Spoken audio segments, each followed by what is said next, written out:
Hello everyone, I'm very glad that you listened to my story. Please give me a follow and like the video if you enjoyed it. Feel free to comment and provide feedback so I can improve the sound quality. Yes, I will now continue the unfinished story. Chapter 71, Battle for the Mystical Light Cherry, Julius Reinher and Carmilla Ribentadors. Sida's mind went blank at the appearance of the two people. He couldn't understand why would they appear at this place and at this time. The appearance of these people. One of the three organizations that frightened the whole world. Back in the game, the Commandments of the Gods will made a debut in version 3 of the game along with the other two evil organizations. It was at the time when Mechanic Country waged a war in its neighboring countries. In the past, he clashed many times with the Commandments of the Gods will and the 7 deadly sins. He was familiar with their power and knew that even at his peak he wouldn't be able to slay one of the commandments. He only managed to subdue the commandment of patience with the help of other commanders of Mechanic Country. 3 commanders of the Mechanic Country were needed to subdue a single commandment. That's how terrifying the commandments. Sida observed the two people. He remembered their face and he recalled their powers. One man and one woman. The man was Julius Reinhar, the love commandment of the God's will. He was a man with long blonde hair and part of his bangs covered his left eye. His red pupils were gleaming with power and there's a tattoo of a red arrow in his left eye pointing downward. Below that arrow was the love word written in cursive form. He was a human with power rivaling that of a god. He doesn't have any special powers but his spells were all above tier 3. It was enough to wipe out the whole desolate woods. The woman was Carmilla Ribentadors, the truth commandments of the God's will. She was a beautiful woman with long black hair that was tied in a ponytail at the back of her head. Her eyes were also crimson in color but hers was darker than Julius. Her skin was pale that it looks like she didn't have any blood flowing in her body. She was a high vampire that has the power to control her blood and used it as her weapon.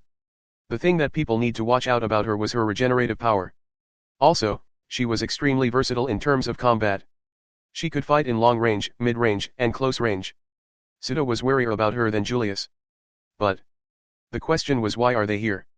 What's their goal in this forest? Is it cl.u.s.ter? No. If that's the case, then they wouldn't bother coming here in this area and they will directly go to cl.u.s.ter's position. Also, the people from before didn't have any connection to God's will at all. The people who were after cl.u.s.ter was just a small organization, not a colossal group like God's will. But he couldn't eliminate that possibility. There's a chance that they were after cl.u.s.ter. If they're really after her, then he wouldn't be able to do anything. He knew Carmilla. Since she was the truth commandments, the thing that's coming out of her mouth were always the truth. She wouldn't tell a lie. So, should he ask her or not? Nope, there's a chance that it would make her displeased and killed him instantly.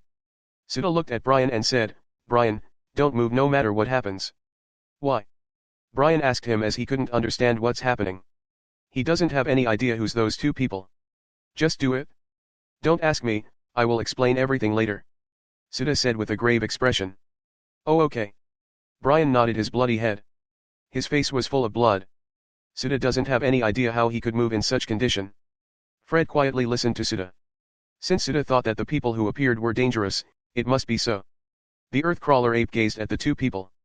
Its instinct was telling it to run away as fast as possible. These two people weren't the prey. Instead, they were the hunter. Vince and Greedy, the night leaders, slowly went back to their young masters while looking at the two people with a frown in their faces. "Greedy, Vince, why did you stop?" the two young masters asked their knights. They also don't have any idea about the strange atmosphere since the two people appeared. Why are you looking at us?" Julius asked them as he tilted his head in confusion. "I said ignore them. We need to accomplish our goal," Carmilla said to Julius with annoyance in her voice. "Let's go," she added before she walked towards the spot of the tree of the mystical light cherry. Her actions made the ape displeased. The earth-crawler ape roared angrily and dashed towards Carmilla.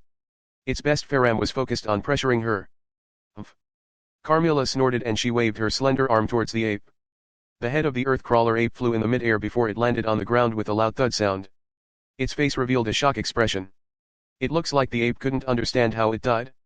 The lower body of the ape spurted out a large amount of blood. The blood spurted like a fountain as it dyed the ground in blood-red color. "Don't bother me." Carmilla frowned in displeasure. She then held her pale hand as she continued to walk towards the tree of mystical light cherry. Fred, Brian, and the two night leaders were shocked when they witnessed how Carmilla killed the earth-crawler ape with a single wave of her hand. They finally understood how dangerous these two people. They couldn't even defeat the earth-crawler ape but this woman just waved her hand and the ape died just like that. "Brian, Fred, slowly get back." We already accomplished our goal, so we need to go back now, Sita said while observing Carmilla and Julius. Fred and Brian just nodded their head. They wouldn't dare to say something in the presence of these two powerful people. They slowly moved their feet, not daring to make any sound. They followed what Sita said. Vince and Greedy, the night leaders, noticed what Fred and Brian doing. They wanted to stop them, but they were extremely wary of the unknown people who had unfathomable strength. How pitiful this little creature. Why did you attack us, the messenger of the Supreme God? You know that only death awaits for those people who got in the way of the Supreme God. Julius said with a pitiful expression while placed his palm together and looked in the sky. Carmilla and Julius stopped moving at the same time. Both of them looked in the sky. It seems that we have a guest coming here. How wonderful it is. You people here are lucky that you will witness how we take the body of a god. Julius said to everyone with a smile on his face. Sita frowned when he heard Julius's words. Body of a god. It seems that was their goal here in Desolate Woods. To think that such a secret was lying here in this forest. He also understood what the first part means. It seems that people were coming here to stop them. Nope, the information wasn't enough to conclude that the people were coming here to stop the commandments. He only knew that someone was coming here. Once I give the signal, run as fast as you can, Brian, Fred, Sita said in a low voice. Fred and Brian nodded their head in understanding. Julius, you deal with them. I will pick up the body of the god. Carmilla said before she turned around and walked towards the tree of the mystical light cherry. Okay, I know what should I do. All of this is for the love of our supreme God, the creator of all things. Julia said with passionate expression. Suddenly, a booming sound echoed in the sky. A shadow fell down from the sky and crashed on the ground. It was followed up by 3 more figures. Boom. Boom. Boom. Boom. Sita, Fred, Brian, and the 2 night leaders were startled. They raised their hand to cover their eyes from the gust of wind. The wind blew strongly and it blew away the smoke and dust. Sita and the rest saw a man with blonde hair which was combed upwards. His orange pupils were gleaming with uncontrollable anger. Are you the one who killed my son? He asked with clear anger in his voice. He didn't even bother hiding his dominating aura. His aura caused the earth to shook. The earth trembled like it was afraid of the man. He was the head of the Rujan family, Jasvin de Rujan. A powerful noble hailed from the Malosa country. Behind him were 2 middle-aged men and 1 man in his early 20s. They were the head of the Dry Gulch town, his assistant, and his best friend. They came here to investigate why a lot of nobles died in this place. Your son? I don't know about that, but there's a chance that he's already in our Lord's kingdom. I'm sure that he's happy there with the presence of our God. Julia said as he put a finger in his lips. Lord's kingdom? What is that? Tell me or else I will kill you. Justin said in an angry tone. It means that he's dead. Our God already took him because he's such a good child. So, do you want to meet our God in his kingdom? Julia said as he looked at the sky and opened his arms widely. Sita, who was watching at the sideline, didn't know what to say. He knew that this was the chance to escape, as these people were going to fight here in this place. If they were too close, then the aftershocks of the battle were going to affect them. He silently glanced at Brian at the corner of his eyes. Chapter 72, Battle for the Mystical Light Cherry, Destruction Ground Volcano. It means that he's dead, but I think that he was happy in the presence of the Supreme God, Julia said with an assured expression. You. Jusvin looked at Julius with an angry expression. His bluish aura flared up and the people could even see it with their bare eyes. Even I don't know if their Supreme God truly exists or not. Sita thought when he heard Julius' words. He knew that the people of gods will worship the Supreme God or the creator of the cosmos. They would do anything for the Supreme God. He looked at the corpse of the earth crawler ape. The ape died because it wanted to protect the mystical light cherry tree from Carmilla. He wanted to get its monster orb, but it's too dangerous. Are you the one who killed all the people here? A middle-aged man stepped forward and asked. He was the head of the Dry Gulch town. Although he was only the head of a town, he possessed incredible power. The Dry Gulch town wasn't a simple town. A lot of people coveted this town, but the head managed to protect it from those greedy people. No, I'm not. Carmilla is the one who did it? Julius adamantly shook his head. It seems that he really wasn't the one who killed those people. By Carmilla? Do you mean that girl? The head of the town looked at Carmilla's back. Yeah, don't bother her, or else you would die too. Julius nodded his head at the head's question. Rommel, I have a bad feeling about this. The other middle-aged man said to the head. He was Alfred, the friend of the head. Yeah, I have the same feeling too. Rommel, the head of the Dry Gulch town, nodded at Alfred's words. But he turned his head and looked at Jusvin, who was filled with anger. He knew that Jusvin's son died in this expedition and the one who killed his son was in front of him. If he was in Jusvin's position, he too wouldn't let this chance to kill the one who killed his son. Jusvin's aura reached the peak and he charged towards Julius with a speed that no normal human could possess. In just a second Jusvin arrived in front of Julius. He pushed back his fist and gathered a large amount of mana. He then threw it at Julius' face. Julius flew and crashed in the trees behind him. The powerful punch of Jusvin parted the trees in the whole area. Ouch. That hurts. Julius held his cheeks as he slowly stood up. He looked in the sky and saw thunder crackling above him. The lightning fell down in his direction with a powerful momentum. Yufufu, shall I fight back or not? Julius laughed and he moved both of his hands in circle.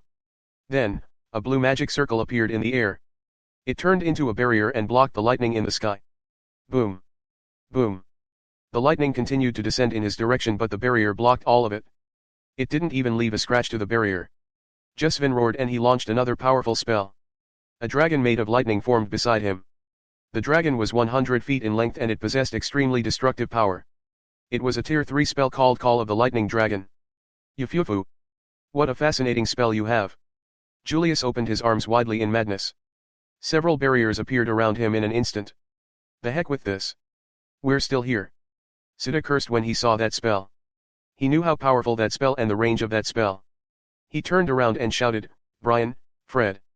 Run. Brian and Fred snapped out when they heard his voice. They were stunned by the power of Jusvin. The level of this battle was entirely different than what they usually saw. Damn. Fred shouted as he turned around and ran as fast as possible. Brian also followed Fred. Suda used agility boost on the two to increase their running speed. The battle of the scale was going to wipe out this whole inner woods. He needed to get out of this place as soon as possible. The two knight leaders saw Suda, Brian, and Fred fled away from the battlefield. They carried their young master and followed them. Several huge explosions that shook the entire forest occurred in the inner woods. Jusvin opened his palm and aimed it on Julius. Then, a beam of lightning shot out from his palm towards Julius. Julius smirked and created a barrier to block the lightning. He dodges and blocked Jusvin's attack. At this time, he didn't even attack at all. All he did was block and dodge. Rommel, the head of the Dry Gulch town, and Alfred flashed. Both of them appeared beside Julius. The two decided to help Jusvin subdue this man. They knew that it was going to be a problem once the woman joined the battle, so they thought that they needed to defeat Julius as soon as possible. Rommel pulled out the giant sword on his back. It was a 1.5 meter long sword. A red-grade weapon.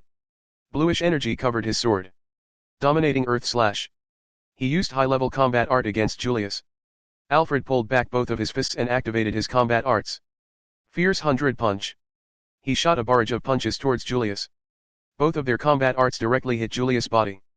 Julius' body flew away and crashed in the trees 100 meters away from Rommel and Fred. A huge shockwave swept out in the area and the trees were uprooted. Suddenly, the trees stopped in the mid-air. It moved and aimed towards Rommel and Alfred. One by one it flew towards them with a speed breaking the air around. Rommel and Alfred prepared themselves for the upcoming clash when they heard a voice behind them. Let me. Jusvin, who was at the back, controlled the Call of the Lightning Dragon spell. The spell swallowed the trees that were flying towards Rommel and Alfred. The trees disintegrated within the body of the lightning dragon. It didn't even last a second when it turned into ashes. The assistant just simply watched the battle. He turned his head and looked at Carmilla, who was ignoring the battle. He thought that it should be better to ignore her for a while, as the priority right now was to defeat the man. He placed both of his hands together and prepared to cast a large-scale spell. He gathered his mana around his palm and quietly built the magic circle. Jusvin pointed at Julius' direction as he commanded the dragon to attack it. Suddenly, all of them heard Julius' voice. Ha ha ha, it's my turn now. I'll let you meet our god. Come up and destroy everything. Destruction ground volcano. The ground beneath Jusvin, Alfred, and Rommel cracked like a spider web. The cracks spread quickly before the ground split into two. This is bad. Jusvin muttered as he cast protection spell on his body. Alfred went in front of Rommel and used powerful defensive combat art. The three of them saw a red light coming out of the pit. Volcanic rocks burst out of the ground. The burning rocks covered the whole sky. Suda, Brian, and Fred felt the shock waves of the battle.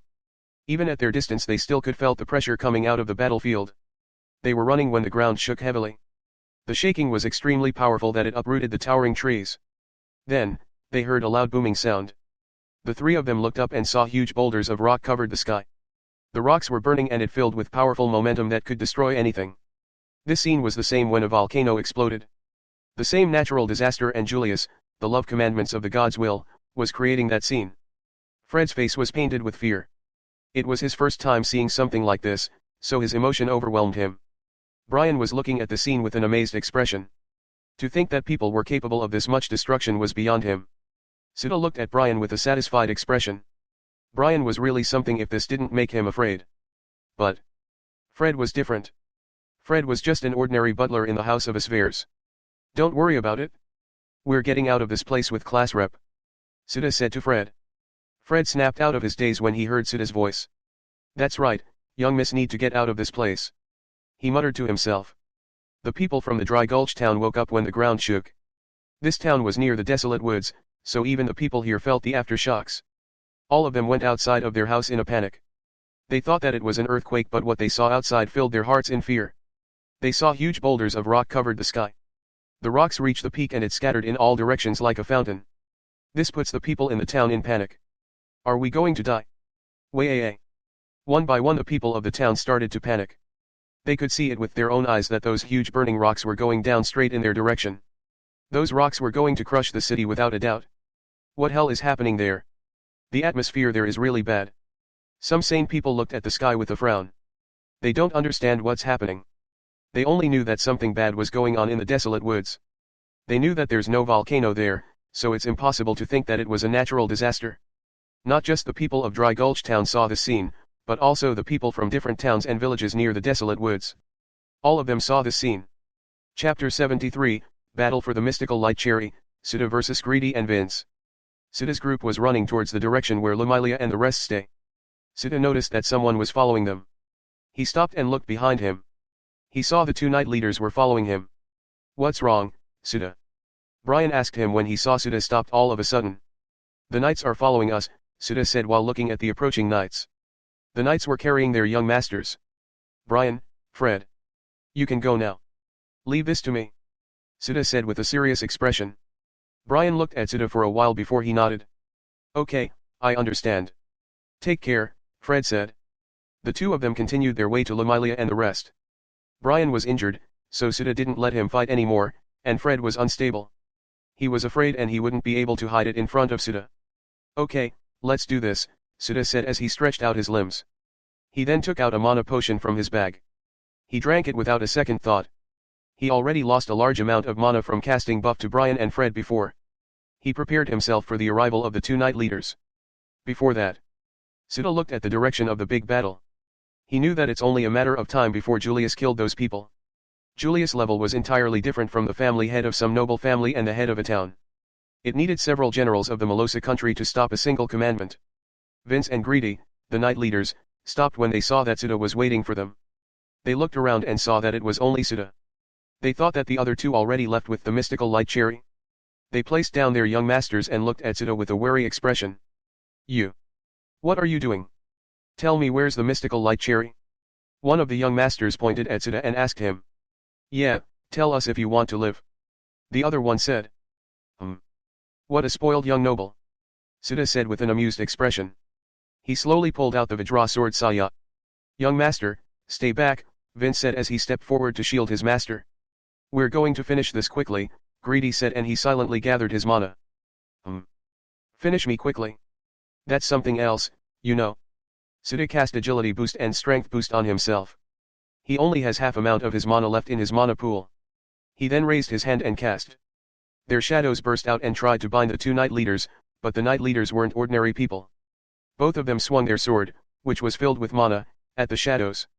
They continued to swing their sword until they cut all the shadows. Greedy, Vince.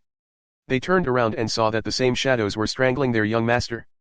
Another shadows burst out of the ground in the form of a spike. The shadows went straight to the two young masters, but Vince sliced the shadow spikes with his sword. Vince looked at Greedy and said, You deal with him. I'm going to protect them. Okay. Greedy nodded and he charged towards Sita. Sita slashed his sword.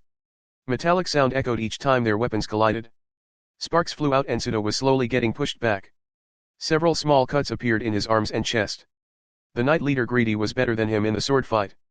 He couldn't afford this to continue. Greedy shouted as he slashed his sword towards Sita.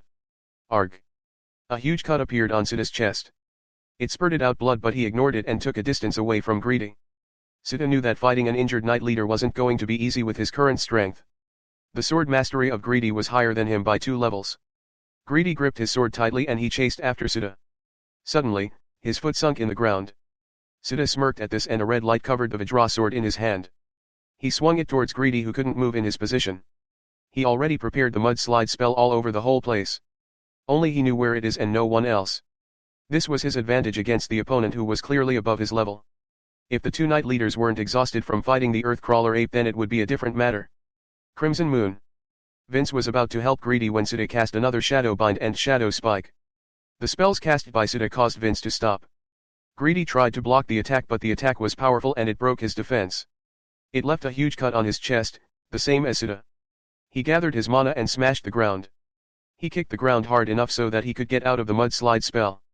Sita opened his palm and aimed it at Vince. He shot the Shadow Ball spell. He then gripped his sword tightly before he slashed the air in front of him. Cross slash flew towards Greedy who was distancing himself from Sita. He raised his sword in front of him to block the slash. This was the other equipment skills of the Vajra sword Saya. Cross Moon was a long-range skill and it could travel very fast. Sita could also control the direction where it's headed. Arg.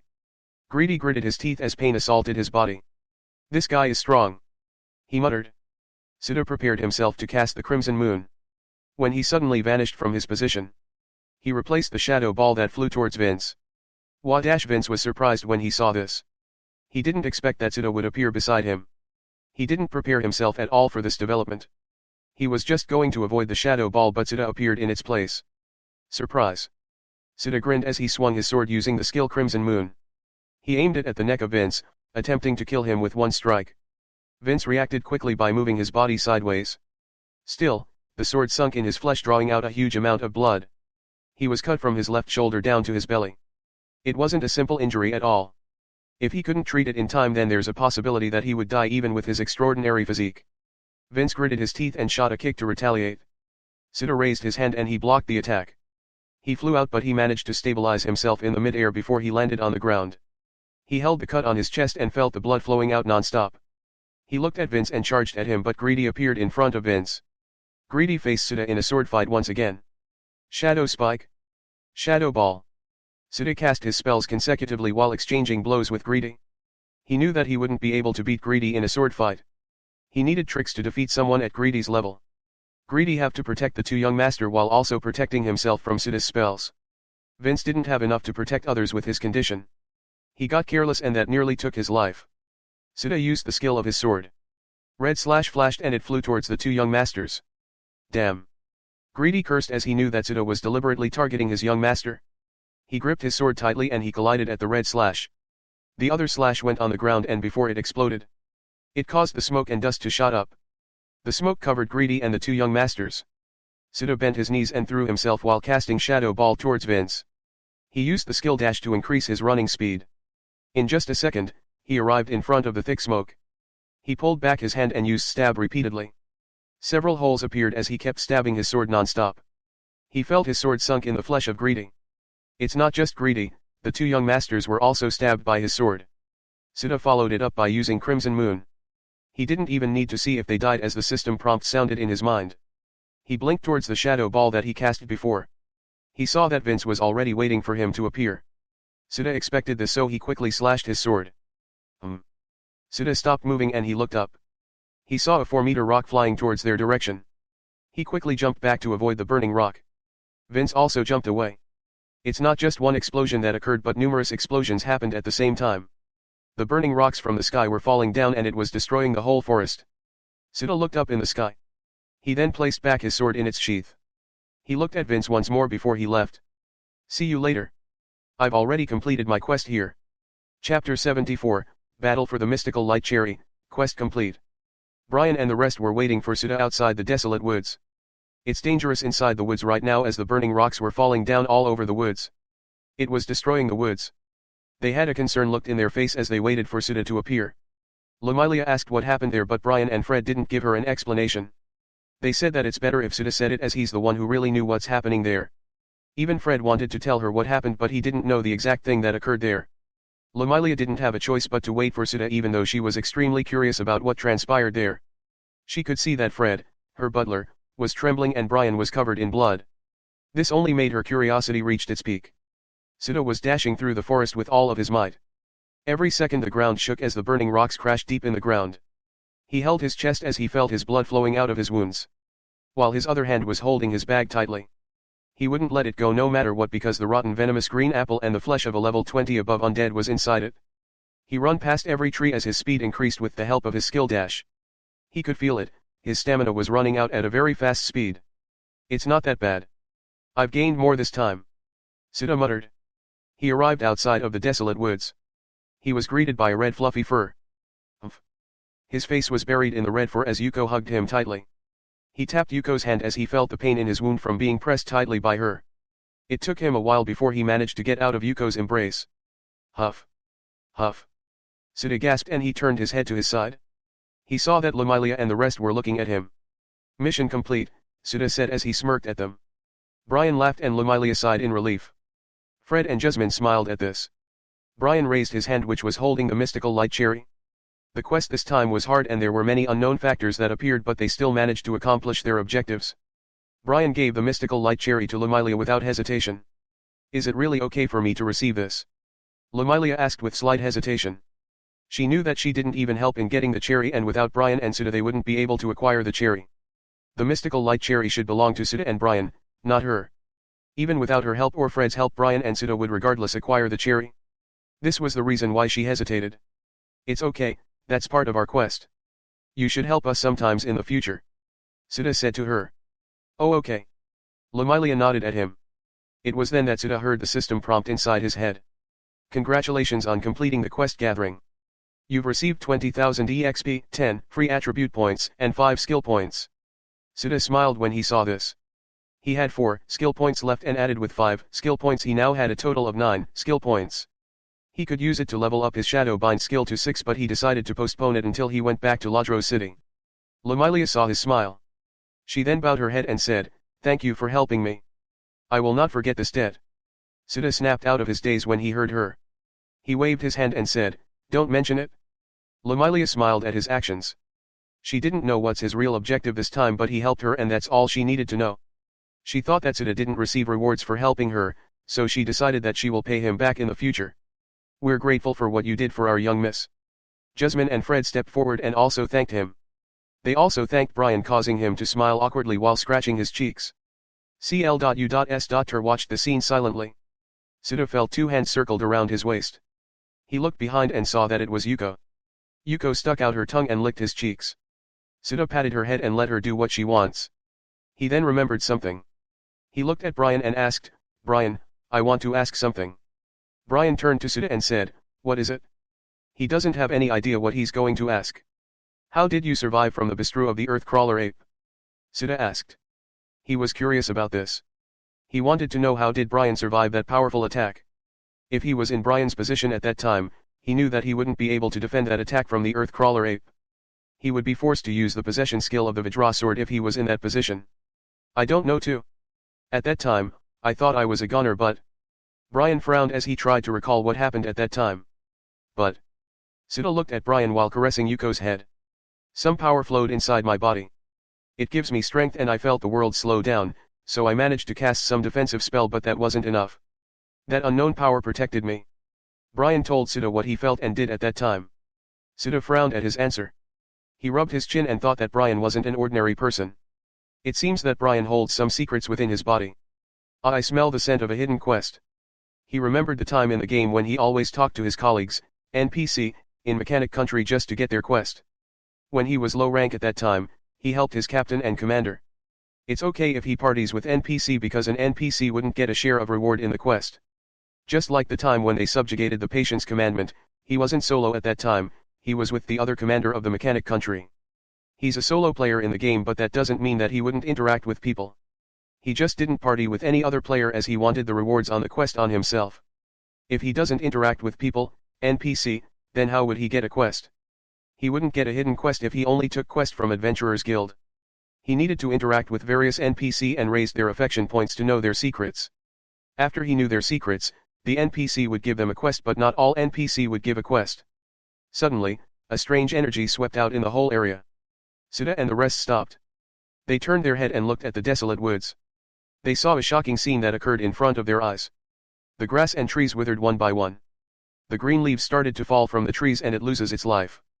The soil on the ground dried up and the birds that were flying away slowly fell down. The strange energy snatched all life within the desolate woods. All the life force of the whole forest gathered in a single point within the inner woods. What's that? Fred muttered with a stunned expression. Let's get out of this place, Sita said with a grave expression. Yeah, I feel uneasy about this. Brian nodded. Young miss. Jasmine looked at Lamilia. Lamilia looked at Jasmine and nodded. Yes, we should go now.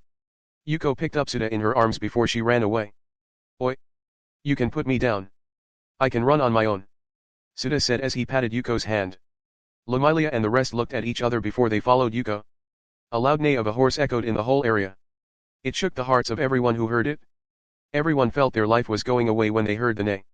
Lamilia and the rest felt pain from hearing this neigh. The strange energy was sucking their soul away. Sita looked back and saw a pale color horse and a man with a pale color armor in the sky. The horse and the man were exuding a very powerful aura. The aura surpassed the limits of a mortal body. Carmilla and Julius were looking at the armored man from below. Yufufu, I didn't expect that this one would be alive after so many years of being sealed, so that's the reason why the authority hasn't appeared at all, Julius said with a passionate gaze. As expected. He's really a powerful man. Carmilla observed the horseman from top to bottom. But his power deteriorated from being sealed for 20,000 years. Julius smiled and he opened his arms widely. Let's take him with us. Sita couldn't hear their conversation. He was outside of the desolate woods and those people were in the inner woods of the forest. Since Sita couldn't see the noble head and the head of the Dry Gulch town, it means that they already died at Julius' hands. Soon, the ground shook once again as the two commandments fought the armored man. The aftershocks of their fight were truly devastating. Sita and the rest could even feel it even when they were outside of the desolate woods. So that's why.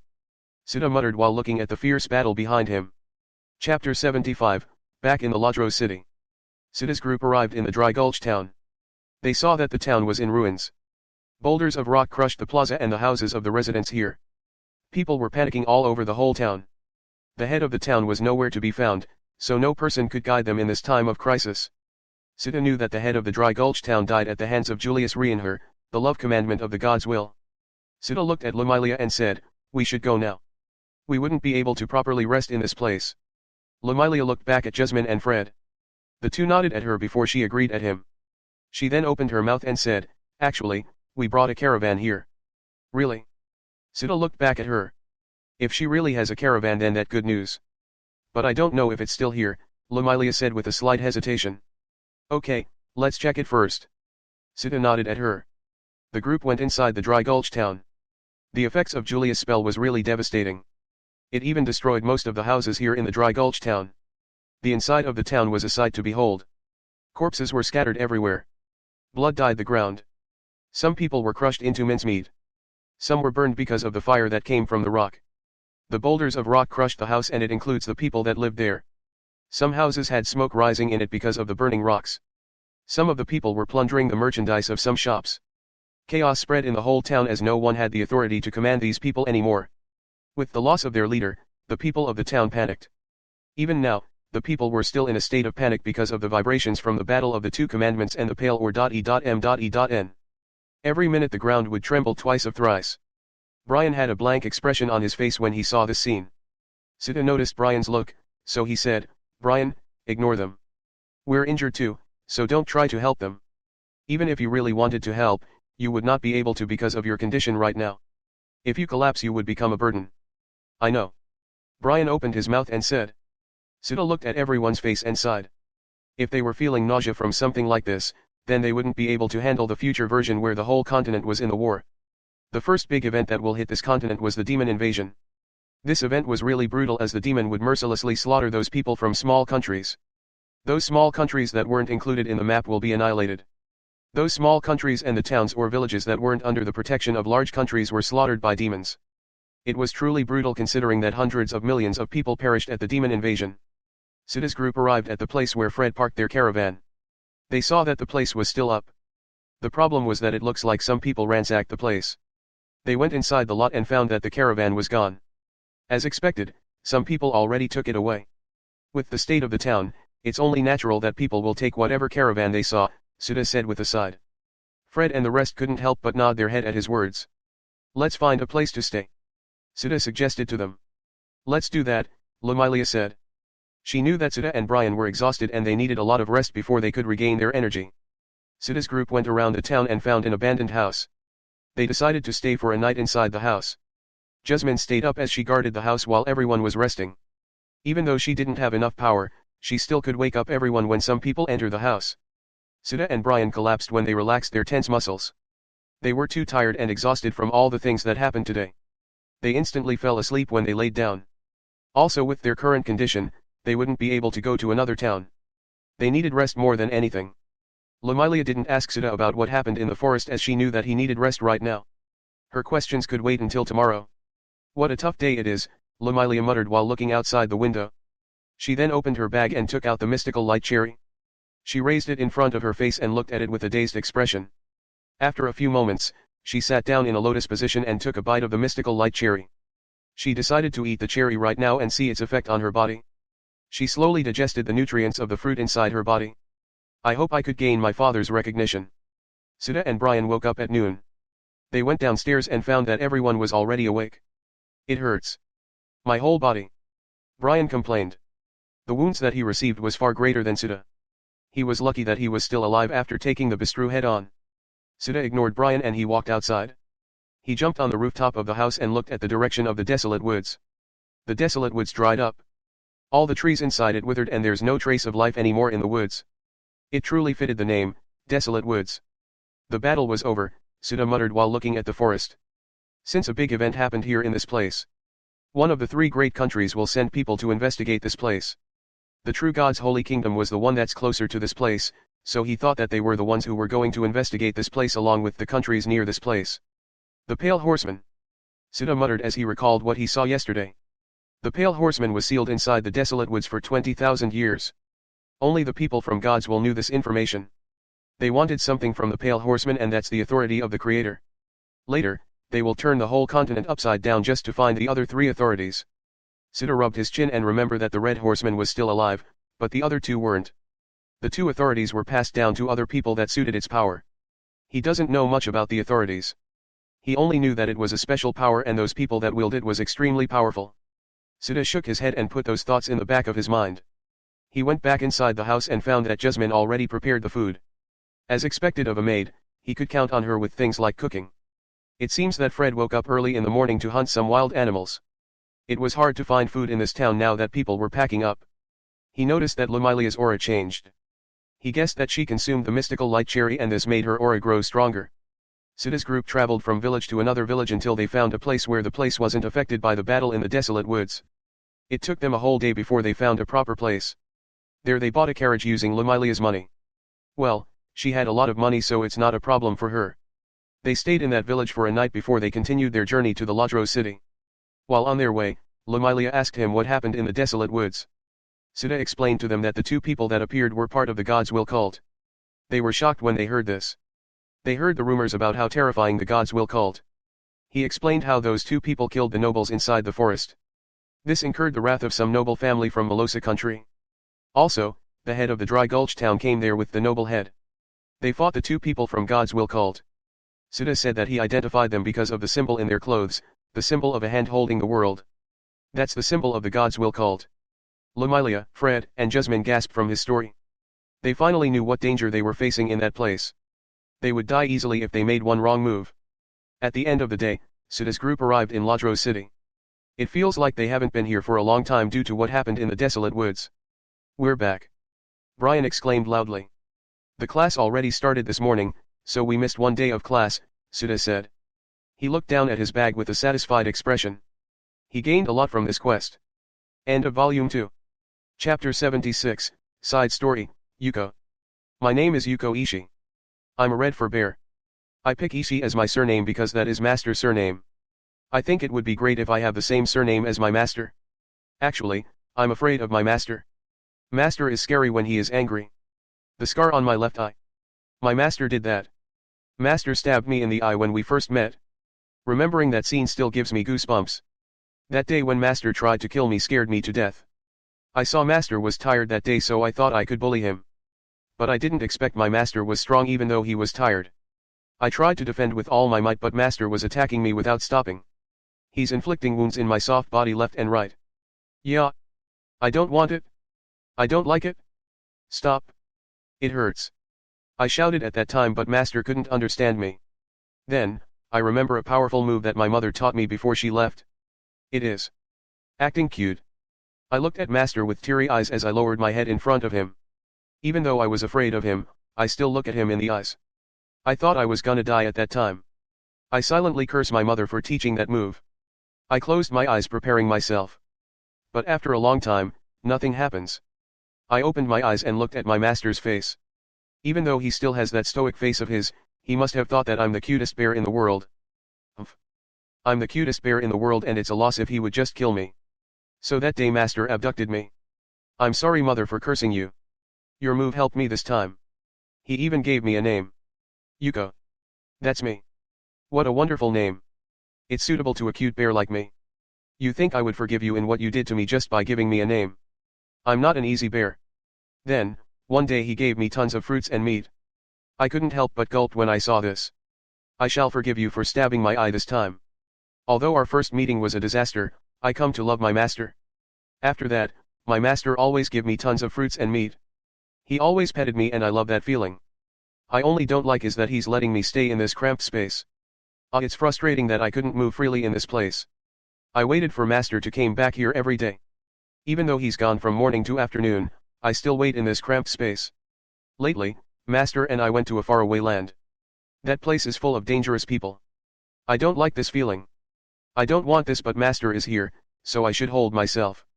Master came to fight a monkey. That monkey was dangerous and I got scared while looking at it. The energy it was releasing was suppressing me. I could hardly breathe under the suppression.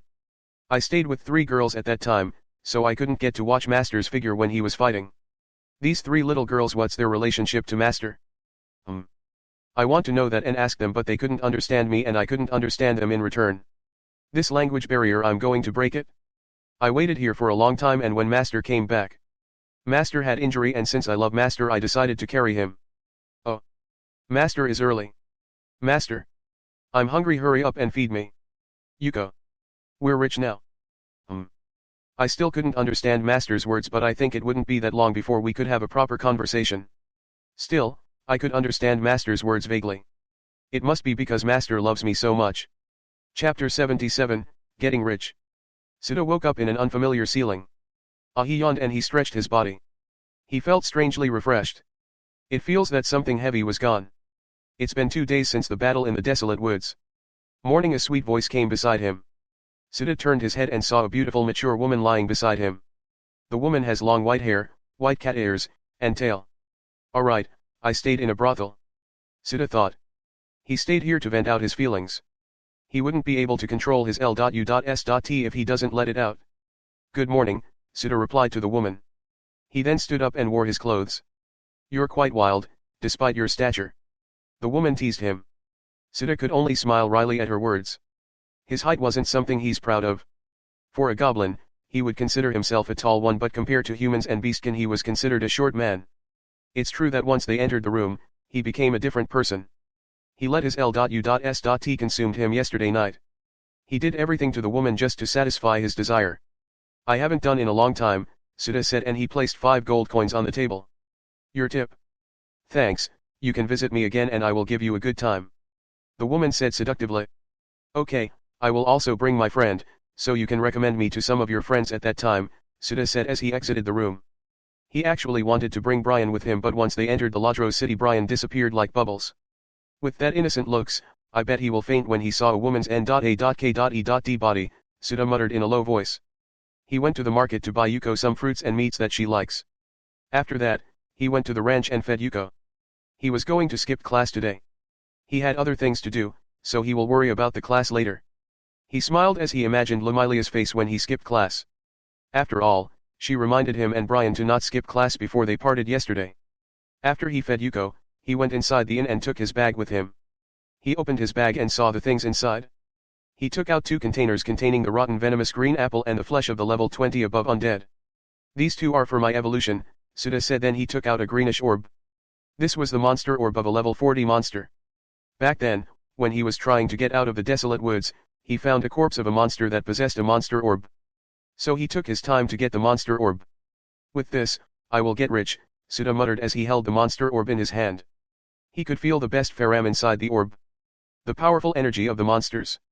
With this, he wouldn't need to worry about money. He was really lucky that he found that monster. I will also form my own monster orb once I've reached level 40, Suda said, and he placed back the monster orb inside the bag. He picked up his sword and exited the room. He went outside with Yuko. He wondered where should he sell this monster orb. If he handled it wrong, then a lot of people were going after his monster orb. So he should be careful and shouldn't let any other people know the monster orb. There were two merchants that came in his mind. It was Jimmy and the dwarf. Jimmy was the merchants that he met when he was traveling towards Lajro City. He's one of the first people that Suda met in this world.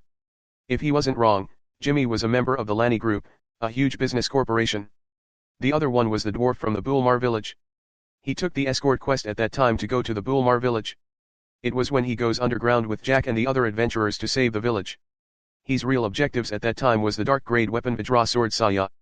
After that, the dwarf gave him some of his merchandise as a few for helping him repel the abnormal people. These two merchants were the ones that came into his mind. He met a lot of merchants in Lajro City, but these two were different. Since I don't know where the dwarf is, I should go to Jimmy, Suda muttered. He decided to go to Lani Group as he doesn't even know what's the dwarf's name. So how would he find him if he doesn't know what's his name? Suda turned around and faced Yuko. He patted her head and said, I'm going to buy a mansion for myself and farm for you with the money that I will receive. You don't have to stay in that cramped place. Mew. Yuko let out a comfortable sound. Hee hee, good girl. I'm going to spoil you. Ha ha ha, after all I'm rich now. Suda laughed. Yuko opened her eyes and looked at him with a confused expression. She was wondering why did he laugh all of a sudden. Let's go now. Suda turned around and said. The two arrived in front of a huge building after walking for a dozen minutes. In front of the building was the name of the corporation written in bold letters. The building had 6 floors in total and it was filled with employees wearing a black coat as their uniform. It's huge. Suda muttered as he walked towards the door and slowly opened it. Inside the building, he saw many stuff that was fetched at a high price. It looks like a modern reception. The receptionist was handling things with computers. The employees could even talk through with their earplugs. Damn, I should not call myself rich anymore. Suda thought as he walked towards the receptionist. What can I do for you, sir? The receptionist asked in a polite tone. She has long brown hair which was tied in a bun. Her height was quite tall for a woman and her uniform fitted her. Where is Jimmy? Suda asked directly. Can you wait here for a moment, sir? The receptionist asked him. Jimmy was one of the higher UPS of the Lani Group and it's not like every people could meet him. Okay. Tell him that Suda is here. Suda nodded at her. The receptionist looked at him wondering if he really knew Jimmy. She held her earplug and said something. She seemed to be talking to Jimmy through her earplugs. After that, she faced Suda and said, I will lead you inside, sir. Suda nodded at her. He saw another woman came in the counter and replaced the receptionist. The people inside who were dealing business with the corporation looked at Suda. They were wondering if he's a VIP as he could go in the upper floors and met one of the executives of the corporation. Suda doesn't have any idea that Jimmy was one of the executives of the Lani Corporation. He only knew that Jimmy was a part of this group. Well, it doesn't matter to him as long as he could earn benefits through his connection. The receptionist guided Suda in front of one of the rooms on the top floor. This was Jimmy's office. The receptionist gently knocked on the door and said, Sir, I brought him here. Okay, thanks. A voice sounded behind the door. Suda knew whose voice was that. He grabbed the handle of the door and directly opened it. He saw Jimmy sitting on the chair at the back of the room. Good room, Suda commented as he looked around the room. Right. Jimmy laughed at his words. Suda knew that the things here came from the mechanic country. Jimmy wouldn't sell those things that he got from the mechanic country or else he would be hunted down. Mechanic country's technology was advanced and it gave them an advantage in war. The power of those flying vehicles, mechanical armor, long-distance communication device, and powerful advanced weapons. All of these dominated the countries around the mechanic country. It was overwhelming. The power of mechanic country's army with their advanced weapon. How long it had been since we first met? Jimmy said. 2 weeks since I enrolled in the institute. Suda said. Ha ha ha, you're quite famous nowadays. I've heard the rumors about the tamer of the red fur bear. That's you and Yuko, right? Jimmy laughed. Well, no comment about that, Suda said, then he took his bag from his back. I have an offer to you. Oh, tell me what it is. Jimmy's expression turned into a serious one. When it comes to business, Jimmy was always serious. Here. Sita took out the monster orb in his bag and placed it on top of Jimmy's table. Chapter 78, Monster Tide 1. Sita took out a greenish orb from his bag and placed it on top of Jimmy's table. The orb was emitting a greenish aura. This. Jimmy was stunned when he saw this. He looked at Sita asking for confirmation. Yeah, it's a monster orb. Sita nodded and asked, how much can you give me for this? 500 platinum coins, but it depends on the quality of the monster orb, Jimmy said with a serious expression. Okay. Sita nodded at Jimmy. He knew that it would depend on the level of the monster. If the monster was powerful, then the monster orb it possessed would fetch a high price. Actually, 500 platinum coins were a large amount of money. He could buy a lot of things with this money. 100 copper coins were equal to 1 gold coin. 100 copper coins - 1 gold coin. 100 gold coins - 1 silver coin. 100 silver coins - 1 platinum coin. There were many things he could with this amount of money. It was enough to buy his own villa and even vacation house in the other country. You really brought something nice. I'm not wrong to get your favor at that time. Jimmy laughed and broke the serious atmosphere. Of course, I wouldn't arrive here on time if you're not here. Also, you did all the things for me to enter the city. Sita said as a matter of fact. If were not for Jimmy, then it would take a lot of time before he could enter the city. Just from that fact, he could see that Jimmy was an influential person. Anyway, do you really want to sell this to me? Jimmy shook his hand and asked. Yeah. Sita nodded his head. Okay, I will give 500 platinum coins right now as a down payment. I still need to verify the quality of the monster orb. Jimmy said. Okay. Sita nodded. He knew the market price of the monster orb. If Jimmy cheated him about the price of the monster orb, then he wouldn't do any business with Jimmy anymore. This was just the first transaction and he would bring more in the future. He would stop if he saw that Jimmy wasn't trustworthy, and he would find another merchant to handle things about his loot every time he did an expedition in a dangerous place. Jimmy opened the drawer in his table and took out a paper. He signed it with a pen before he gave it to Sita. Here, give this to the receptionist and she will give you the amount written in that, Jimmy said. Okay, thanks. Sita nodded and he took the paper. He bid goodbye to Jimmy and exited the room. Don't forget to come back here if you found some goods like this monster orb. Jimmy's voice sounded as he closed the room. Sita went downstairs and gave the paper to the receptionist. The receptionist took the paper and looked at it. She was stunned when she saw the amount of money written in the paper. She knew that Sita went upstairs to talk to one of the executives. She processed the paper and gave Sita the money. Thanks, Sita said as he took the money before he exited the building. Inside the building, Jimmy was looking at Sita through the window. Who's that lad? To think that he would sell you a monster orb. A voice sounded behind him. That's Sita, a good lad, Jimmy replied. Will he bring more benefits to our corporation or not? That depends on us. As long as we show that we're trustworthy, then he will continue providing us something good. Jimmy said. Is he really that good? That sword on his waist. You see, I've discerned that it is a red grade weapon or maybe higher than that. Jimmy said. If he has something like that on himself, then he's no ordinary man. Currently, he's an ordinary man, but I wonder in the future. Let's see how high he could reach with his potential. Jimmy said as he rubbed his chin. You know the news about the desolate woods? Yeah, it was frightening. What about that? Sita was there when that happened and he somehow survived that calamity, Jimmy said with a smile. Let us help him this time. We will block all the information that he went there so that those countries wouldn't bother him in his study. Sita met Yuko outside the building. Both of them went around the town. Yuko, we're rich now. Just pick anything you want and I will buy it for you. Sita bought a 3-story house and lot for himself in the residential district of District 1. It cost him 20 platinum coins for this house. This house was for him and Yuko. He also would build a huge ranch so that Yuko could move freely. Just like that, 1 week had passed and Yuko's ranch was complete. He hired experts so that it would finish with less time being consumed. Yuko was happy with her new home. Sita even stocked up a large number of fruits for her. In this time, he also received another 100 platinum coins from Jimmy. He was satisfied with this and Jimmy didn't let him down. The ranking in the institute already started and Sita didn't bother himself about this. Other people were excited about this, but he was different. He didn't care about that if it wouldn't give him any quest. All he cared about was the quest. As long as there's a quest, he would be motivated to do some trivial things like that. Also, about CL.U.S.Ter. Sita, Lumilia, and Brian talked about it. They decided to let her stay with Lumilia for a while. Actually, Suda wanted to recommend his house, but he thought that it would be inappropriate for a girl of her age to stay with him. Also, Lamilia and Brian would think about something if he said that. CL.U.S.Ter was hiding some secrets about the true God's holy kingdom, and Suda wanted to get that. He wouldn't let CL.U.S.Ter go easily without knowing that secret. He will let her trust him to the point that she would be willing to divulge her secret when he inquired. He and Brian visited her every day in Lamilia's apartment. The news about what happened in the desolate woods spread out like wildfire this week. A lot of people talk about this piece of news. Suda said to Lamilia and Brian to keep quiet about the incident in the desolate woods. He doesn't want to gather attention right now. Although he prepared what he would say in case some people come and ask him, he still doesn't want to bother himself about that. It's too much trouble when those people were eyeing you. The higher UPS of every country around the desolate woods focused their attention on the forest. The battle of that scale wasn't going to be ignored. A lot of nobles and adventurers died in this incident, and some of the towns around the forest were destroyed. It gathered the attention of all countries.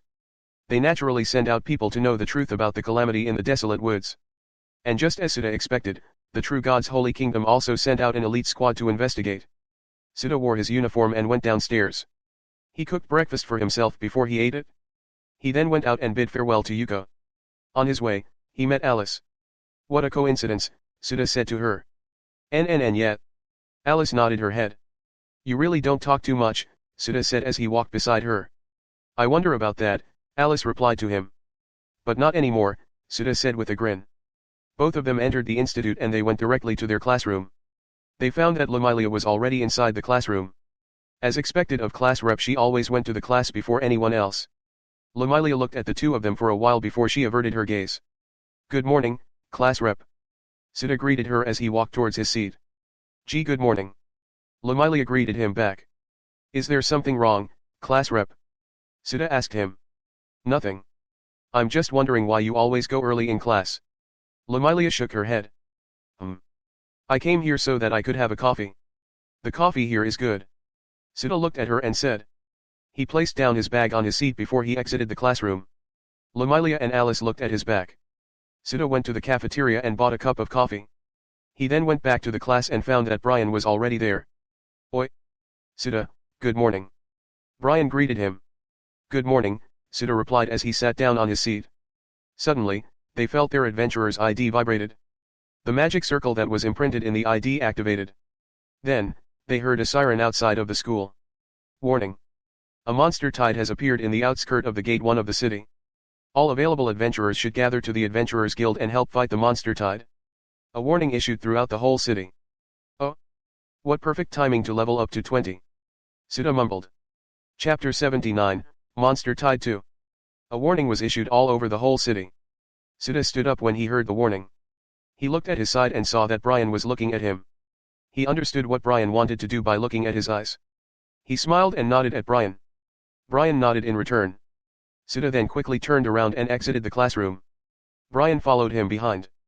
Wait. The class. Lamilia stood up and wanted to stop them, but she found that both of them were already gone. She could only sigh and went back to her seat. Since it was early, the gate of the institute was still open. The guard would let students enter and exit the institute as long it didn't pass 8 o'clock. On their way to Adventurers Guild, Suda and Brian met a lot of adventurers going towards the Adventurers Guild. It's natural that they heard the warning.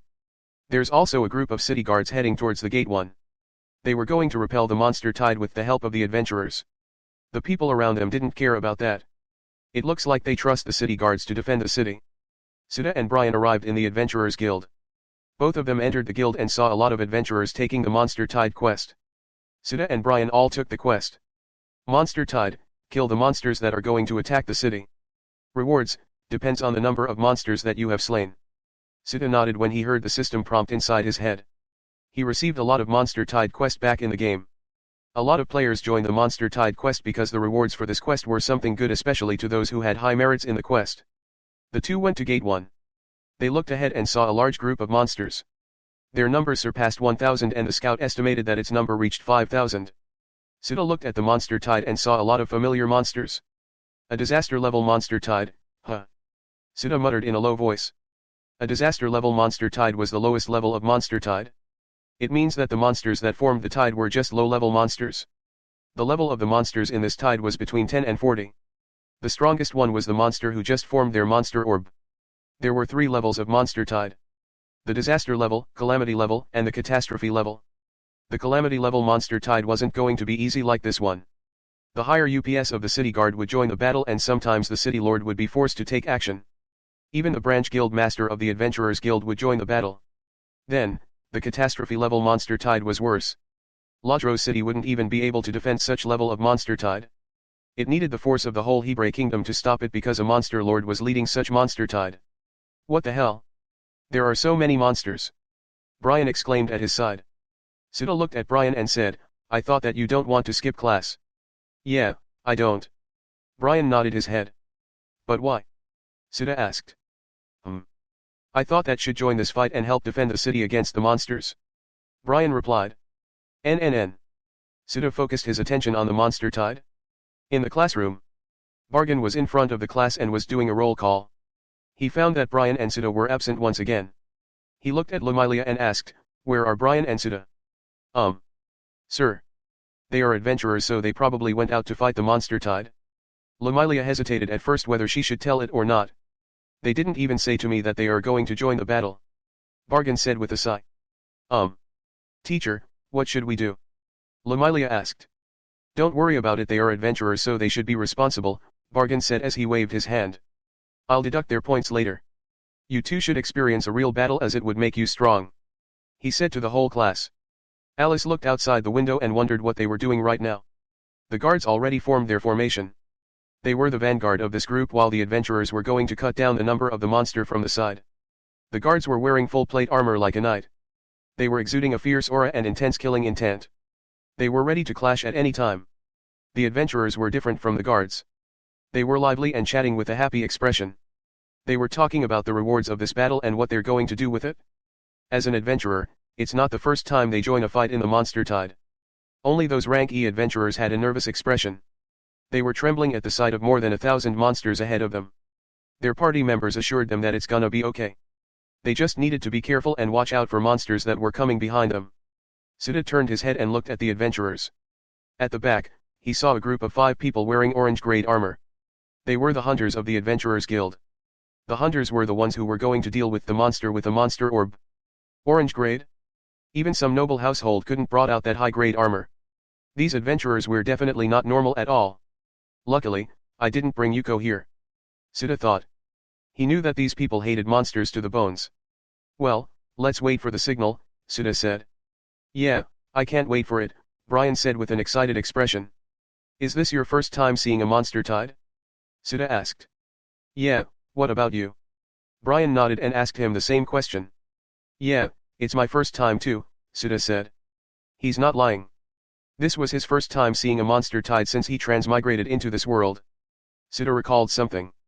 He opened his mouth and said, if we performed great in this battle, there is a chance that the guild will promote us to rank D. Really? Brian asked. Yeah. Sita nodded while looking at the monster tide. The monster tide was slowly getting closer to the city. It was now 1 kilometer away from the gate 1. Prepare yourself. The guard captain shouted. The guards tapped their chest in response. They slowly advanced forward and was going to clash with the monster tide. Sita looked at Brian and said, let's go. The adventurers followed the guard behind. They split up into 2 groups. The left wing and the right wing of the formation. They were responsible for cutting down the monster from the side. When they got closer to the monster tide, guards charged towards the monster tide without any hesitation. They raised their shield and sword. The monsters roared angrily at the group of city guards. They dashed forward to kill those impudent city guards. There were many types of monsters in this tide. Terror wolf, kobold, troll, orc, and ogre were among the tide. Even their evolved form joined the tide. The guards smashed their shield at the monsters that pounced on them before swung their sword. The number of guards was only 500, but each one of them could fight 3 monsters at the same time. Even though they were outnumbered, they could still put up a fight against the monsters. Plus, the adventurers were helping them from the side. Sita and Brian rushed towards the monsters. Sita cast 2 buff spells on himself. He pulled out the Vajra sword Saya on his waist and slashed it at the monster in front of him. The monster was sliced into 2. Its body spurted out blood. I need to kill a lot of monster in order to raise my rank, Sita mumbled as he kept slashing his sword in every monster that he saw. He moved his body swiftly, jumping from side to side, dodging every attack while waving his sword. Every time he waved his sword, a body of a monster flew in the mid-air. Suddenly, A loud explosion occurred in the back and it shook the entire ground. Strange energy swept out like a ripple in the air. It brought down the mana in the air. Suda stopped when he felt it. He looked in that direction and guessed that the hunters were fighting the monster with the monster orb. I should hurry up before they could kill that monster, Suda muttered, and he cast Shadow Bind spell. Then, he swung his sword around him, killing all the monsters in the vicinity. Suda smiled. His filled the soul requirement. Back in the desolate woods, some of the corpses there already passed the time limit of 3 hours, so he couldn't collect all the souls there. He only managed to fill up the souls when he came back to the dry gulch town. There, he collected the souls of the dead one and used the effects of the harvester of the soul 2 times. But here was different. All the souls of the monsters kept flowing in the soul blood earring. If they managed to kill all the 5,000 monsters here, then Suda would be able to collect 5,000 souls. Ah, that's good. Chapter 80, Monster Tide 3. The shadows burst out of the ground and it pierced the bodies of the monsters. Suda continuously heard the system prompts ringing inside his head. The souls and EXP were being filled up quickly. He used the effect of the harvester of the soul 2 times back then in the dry gulch town. He increased his intelligence by 20 using the souls that he collected. Kill. Kill. Kill. Kill. Suda charged towards the group of kobolds and used Crimson Moon skill. A red light flashed and it crashed the group of kobolds. He changed his target as he knew that those kobolds were already dead. He jumped in the mid-air and looked around him. In his position, there's a lot of adventurers. He doesn't want to accidentally kill one of them when he's going wild. Suda landed down and bent his knees. And with a boom he charged through the army of monsters in front of him. Dash. The adventurers around looked at Suda with a surprised expression on their faces. Oi. Oi. Where is that man going? What he is planning? He's breaking the formation. Bewildered voices sounded in the group of adventurers. They were stunned when they saw Suda charged in the middle of the monster tide alone. Suda waved and slashed his sword against the monsters. Some of them died and some survived. He followed this by casting Shadow Spike. It took the lives of those who survive. You've received 130 EXP for defeating Kobold Warrior. You've received 182 EXP for defeating High Orc. You've received 156 EXP for defeating High Orc. You've received 127 EXP for defeating Terror Wolf. Suda ignored the sound he heard in his mind. A shadow covered his whole body. He looked up and saw a 3-meter-tall wolf heading towards him. He moved his body sideways to dodge the wolf. The wolf crashed in his previous position. It even hit the other monsters in the area. That's an Ashen Wolf. Suda exclaimed and he narrowed his brows. He gripped the sword in his hand tightly and circulated his mana around his body. Ashen Wolf was a 3 to 5 meters tall wolf. It has gray-colored thick fur. Its level was between 20 and 39. It was a powerful monster and its greatest weapon was its speed. The power and speed it showed just now weren't at the level where Suda could fear it. Its level was probably between 20 and 25. A figure shot out of the smoke. It was the Ashen Wolf. Suda shifted his body quickly to avoid the wolf and when it passed beside him he swung his sword. His slash missed as it only hit the air. The wolf's speed was really extraordinary that it could even avoid an attack that close. Suda lifted up his left hand and cast Shadow Ball spell. He then used Crimson Moon skill around him. He killed the weak monster around him. He doesn't want them to bother him when fighting this Ashen Wolf. He instantly disappeared and appeared near the Ashen Wolf. He exchanged position with his Shadow Ball. The Ashen Wolf was caught on surprise. The sword in Suda's hand emitted a red light. He then swung it towards the Ashen Wolf. The Ashen Wolf reflexes were fast. It even managed to move its body slightly to avoid fatal wounds. Tisk. Suda clicked his tongue when he saw that. He then felt that the other monsters were coming. He waved his left hand and cast Shadow Bind. It was to stop them for a few seconds. This number of seconds was enough to finish the Ashen Wolf. He cast Shadow Ball at his side before he charged towards the Ashen Wolf while using dash skill to increase his speed. Howl. The Ashen Wolf didn't back down and it charged forward to clash against him. The Ashen Wolf opened its mouth widely and revealed a row of razor-white sharp teeth. It attempted to bite Suda's neck. Suda teleported back to the Shadow Ball spell that he cast before causing the Ashen Wolf to bit the air. Then, a shadow burst out of the ground and it caught the wolf off guarded. As soon as Suda exchanged position with Shadow Ball he quickly dashed towards the Ashen Wolf once again. He pulled back his hand and he arrived in front of the wolf. He then used stab skill. His sword pierced the mouth of the wolf. A hole appeared in its body. Blood spurted out of the hole like a fountain. You've received 397 EXP for defeating the Ashen Wolf. Suddenly, he felt pain in his left hand. His brows narrowed down as he turned his head to look. He saw another Ashen Wolf was biting his hand. Arg. That hurts. Sita cursed as he lifted up his feet and kicked the wolf. The wolf flew and shadows chased after it. It strangled the body of the wolf before a spike burst out of the ground and pierced the wolf. A lot weaker than before. Sita thought. Then he felt several presences behind him. He then grinned as he felt the soul that he collected reached the limit. He quickly used the effect of the Harvester of the Soul to increase his vitality attribute by 10. His vitality attribute was the lowest of all attributes that he had. He only had the base stat of 93 and the added 10 attributes of the Soul Blood Earring. He had 103 vitality in total. Right now, he used the effect of Harvester of the Soul to increase it by 10, making it a total of 113 vitality. It was unlike any other of his stats that could be raised by his Vajra Sword Saya. The added stats of the Vajra Sword was focused on increasing his speed. Let's do this, Sita said with a smirk on his face. He cast several Shadow Bind to restrain those wolves. He used 6 skill points to level up the Shadow Bind skill to 6. Shadows burst out and chased after the wolves. The wolves moved their bodies swiftly and avoided the shadows. But some of the wolves were caught. Swoosh. Swoosh. Swoosh. Sita grinned and he poured his mana on his feet before he slightly bent his knees.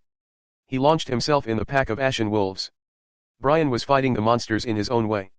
He cast buff spells on himself left and right, making him extremely powerful. Brian charged in the group of evolved orcs. The orcs were 5 meters tall and it was 2 meters taller than ordinary orcs. They were armed with huge butcher knives. The orcs slashed their weapons at him. Brian gathered his mana in his fist and used Blazing Strike. Brian was pushed back and he launched himself once again. He threw a punch in the nearest orc. He then took a step back and found that some of the orcs were already behind him. He lifted up his feet and kicked the orc. Oh ho! They are crazy strong, Brian said with a smile. He then raised both of his hands in the air. Burn them, flare burst. A huge ball of flames formed above his hand. Brian threw it towards the group of orcs in front of him. A huge explosion appeared as the flames swallowed the orcs and it burned their body. A huge cut appeared on Brian's back. The orcs behind him cut his back and his blood splattered on the ground. That hurts. Brian then turned his attention on these orcs. Since he managed to deal with the others, he could now focus on these groups. He grinned as he gathered his mana in his fists. The guards were pushing the monsters in the front while the adventurers were cutting the monsters on the side. Despite the numbers of the monsters, the guards and adventurers managed to thin them down. Right now, they already killed more than 1,000 monsters in just a few dozen minutes.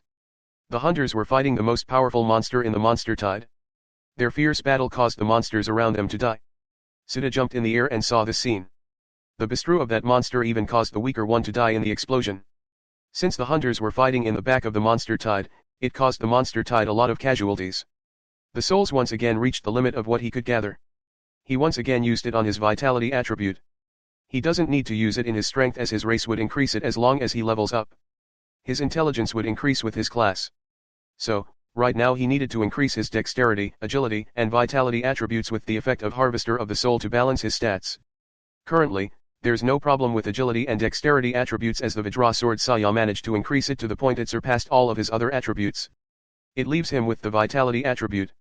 His vitality was currently lacking. He experienced it before. He knew that if the bestiary hit him at that time, not Brian, then he would die without a doubt.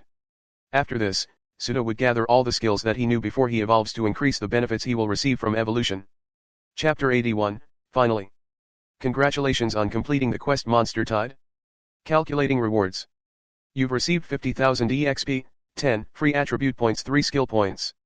Intelligence, agility, dexterity, and vitality have increased by 5. You've reached the level requirement for the next evolution.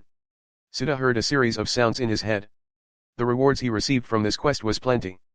He was satisfied with the result. He now fulfilled all the requirements that he needed to evolve.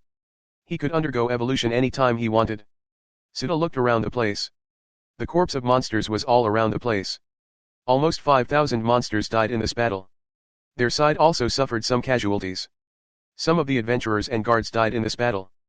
A group of people was handling the carcass of the monsters. The hunters took the monster that they killed. They wouldn't give the body of a monster with a monster orb to anyone. All the souls became a nutrient to increase Sita's stats. With all the souls here, Sita managed to use the effect of the Harvester of the Souls 5 times. All of these went to his vitality attribute. Sita stretched his arms and felt pain all over his body. His arms, chest, and legs were covered in small cuts and bite marks. With all the monsters here, Sita wouldn't be able to avoid their attack if all of them attack at the same time. Sita walked towards the gate. The healers built a tent beside it to treat the wounds of the adventurers and guards. There's a long line of people waiting to be treated. Sita. A familiar voice sounded behind him. Sita turned around and was surprised by what he saw. Brian was covered in blood. His body was full of wounds. His wounds were worse than Sita. It seems that he fought recklessly this time again. Sita could only sigh at Brian's look. He wondered how Brian survived like this as an adventurer. What's wrong, Sita? Brian asked as he tilted his head in confusion. Both of them fall in line. A lot of people suffered injuries in this battle, so the line was quite long. Ah! I remember something. Brian exclaimed. What is it? Sita asked with a bored expression. What do you plan to do to the ranking? Brian asked him. Let's see. Sita recalled the ranking battles that were happening in the institute. A lot of students were participating in this battle. They were eager to raise their ranks. Sita looked at his wrist and saw a device that looks like a wristwatch. It was a device that recorded students' rank and points. A kingdom like this couldn't produce a technology like this. Influence of the mechanic country. Sita muttered as he looked in a far distance place. The mechanic country was slowly revealing its technology. Sita. Brian looked at Sita with a confused expression. Ah. Sorry. About your question. I plan to participate this time to gather some points. Sita paused for a moment before he continued, there's a combat arts that I want. The points that the students could be exchanged for foods, skills, house, or anything in the institute except life.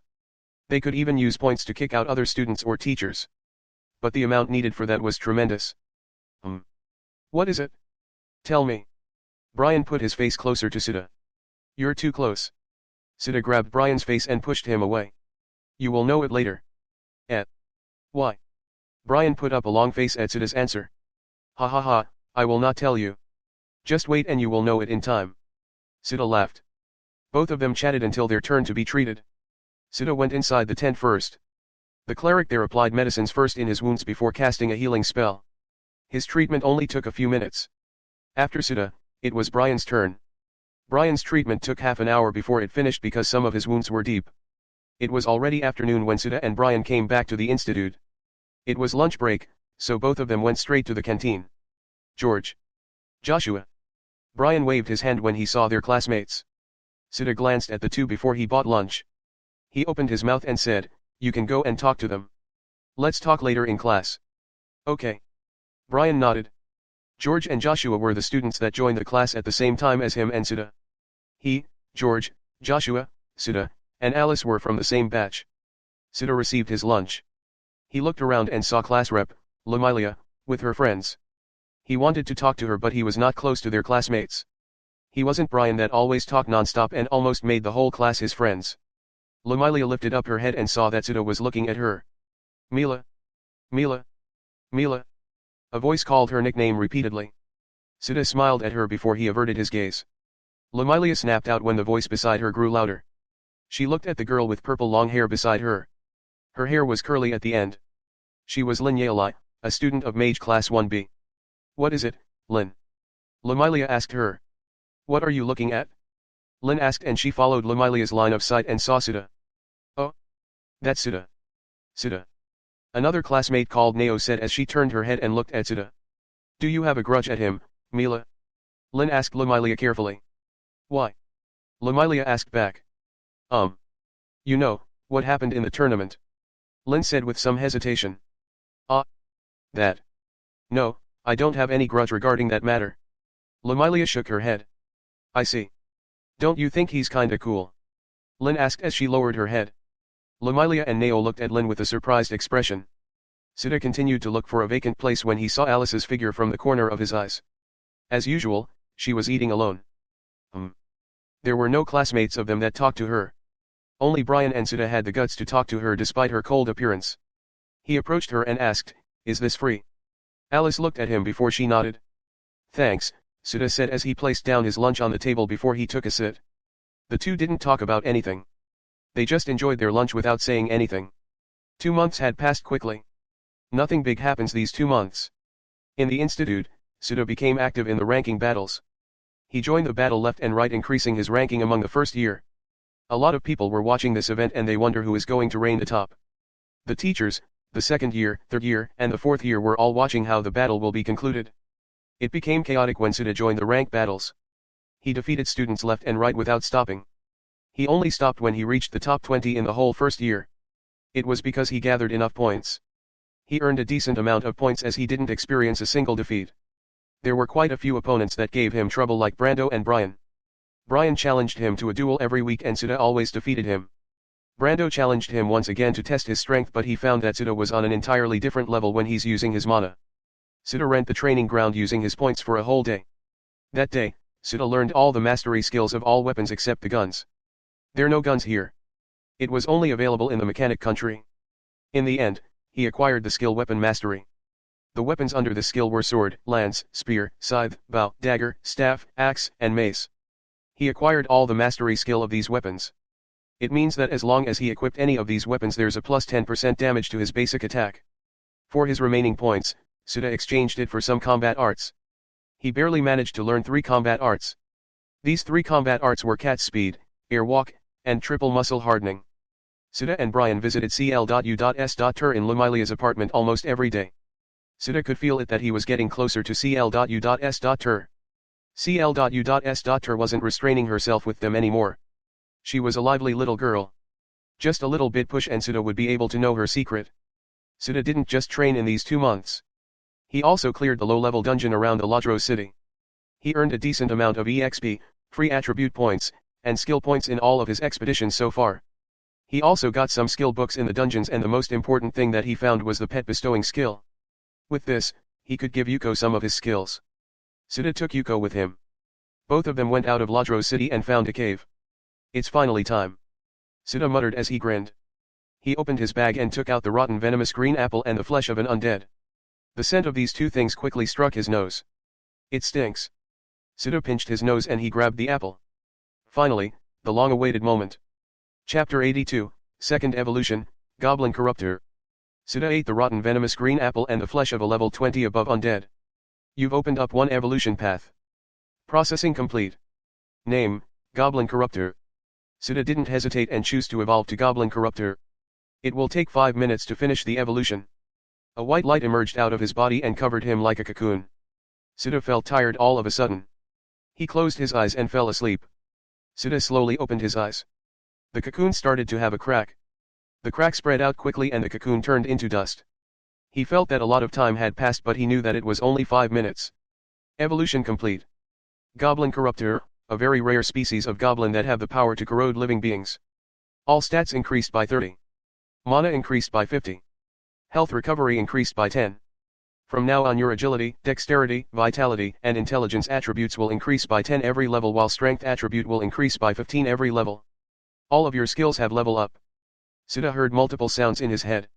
The increase in his stats was great, and from now on every time he leveled up the added stats weren't 5 and 8. It was now 10 and 15. He only had 1 health recovery rate, but now it increased by 10. It means that had a base of 11 health recovery and it would be multiplied by 2 because of the effect of his trait Extraordinary Body. Then, his skills. All of his skills, no, precisely its combat arts, increased by 1 level. The weapons under the skill weapon mastery became level 2 while the sword became level 3. He didn't manage to level up his sword mastery to level 3 in these past 2 months. Leveling up skills through training was harder than he could imagine. 2 months wasn't enough to level up a level 2 skill to level 3. Well, it all makes sense to him. His sword mastery skill was already on par with the second-year students of the Ladro Institute, and they achieved that level by training for more than a year. Suda could level it up using skill points, but he wouldn't do that. He would save his skill points for his spells. Increasing the levels of spell would make him closer to rank 2 mage. His mana manipulation skill was now level 3 while his dash skill was also level 3. Lastly, his stab was now level 4. His dash now could increase his speed by 20% when running in a straight line. While his stab had a 30% penetration effect and plus 40 physical damage. It could now pierce through the hardest materials and defensive spells or skills. Also, his newly learned skills had an increase in level. The cat speed, air walk, triple muscle strengthening, and pet bestowing skill became level 2. Cat speed was a combat arts that boost the user's speed for 10 minutes by 30 agility and dexterity. It consumed 4 stamina per use. Now that it increased in level, the time limit increased by 5 minutes while the added stats increased by 10. Air walk was a combat arts that let him step on the air. This combat art took him more to learn than the rest. There's a limit to this art, and that limit was that he could only take 5 steps in the air per use. It has a cooldown of 5 minutes before he could use it again. Triple muscle strengthening was a combat arts that increased the power of his muscles. It greatly focused on his defense, damage reduction, and vitality. Pet bestowing skill was art that will allow him to pass his skills to Yuko at the cost of losing one of its levels. If he passed his stab to Yuko, then the stab would lose one level. If he passed a level 1 skill, then the skill would be gone. Suda was satisfied with this, but he knew that there's still more. Mana build. The alloy body and night vision was on the choice once again. The only difference was the mana build. Mana build was a trait of a monster that increased their magical resistance by 50%. Suda chooses the night vision this time.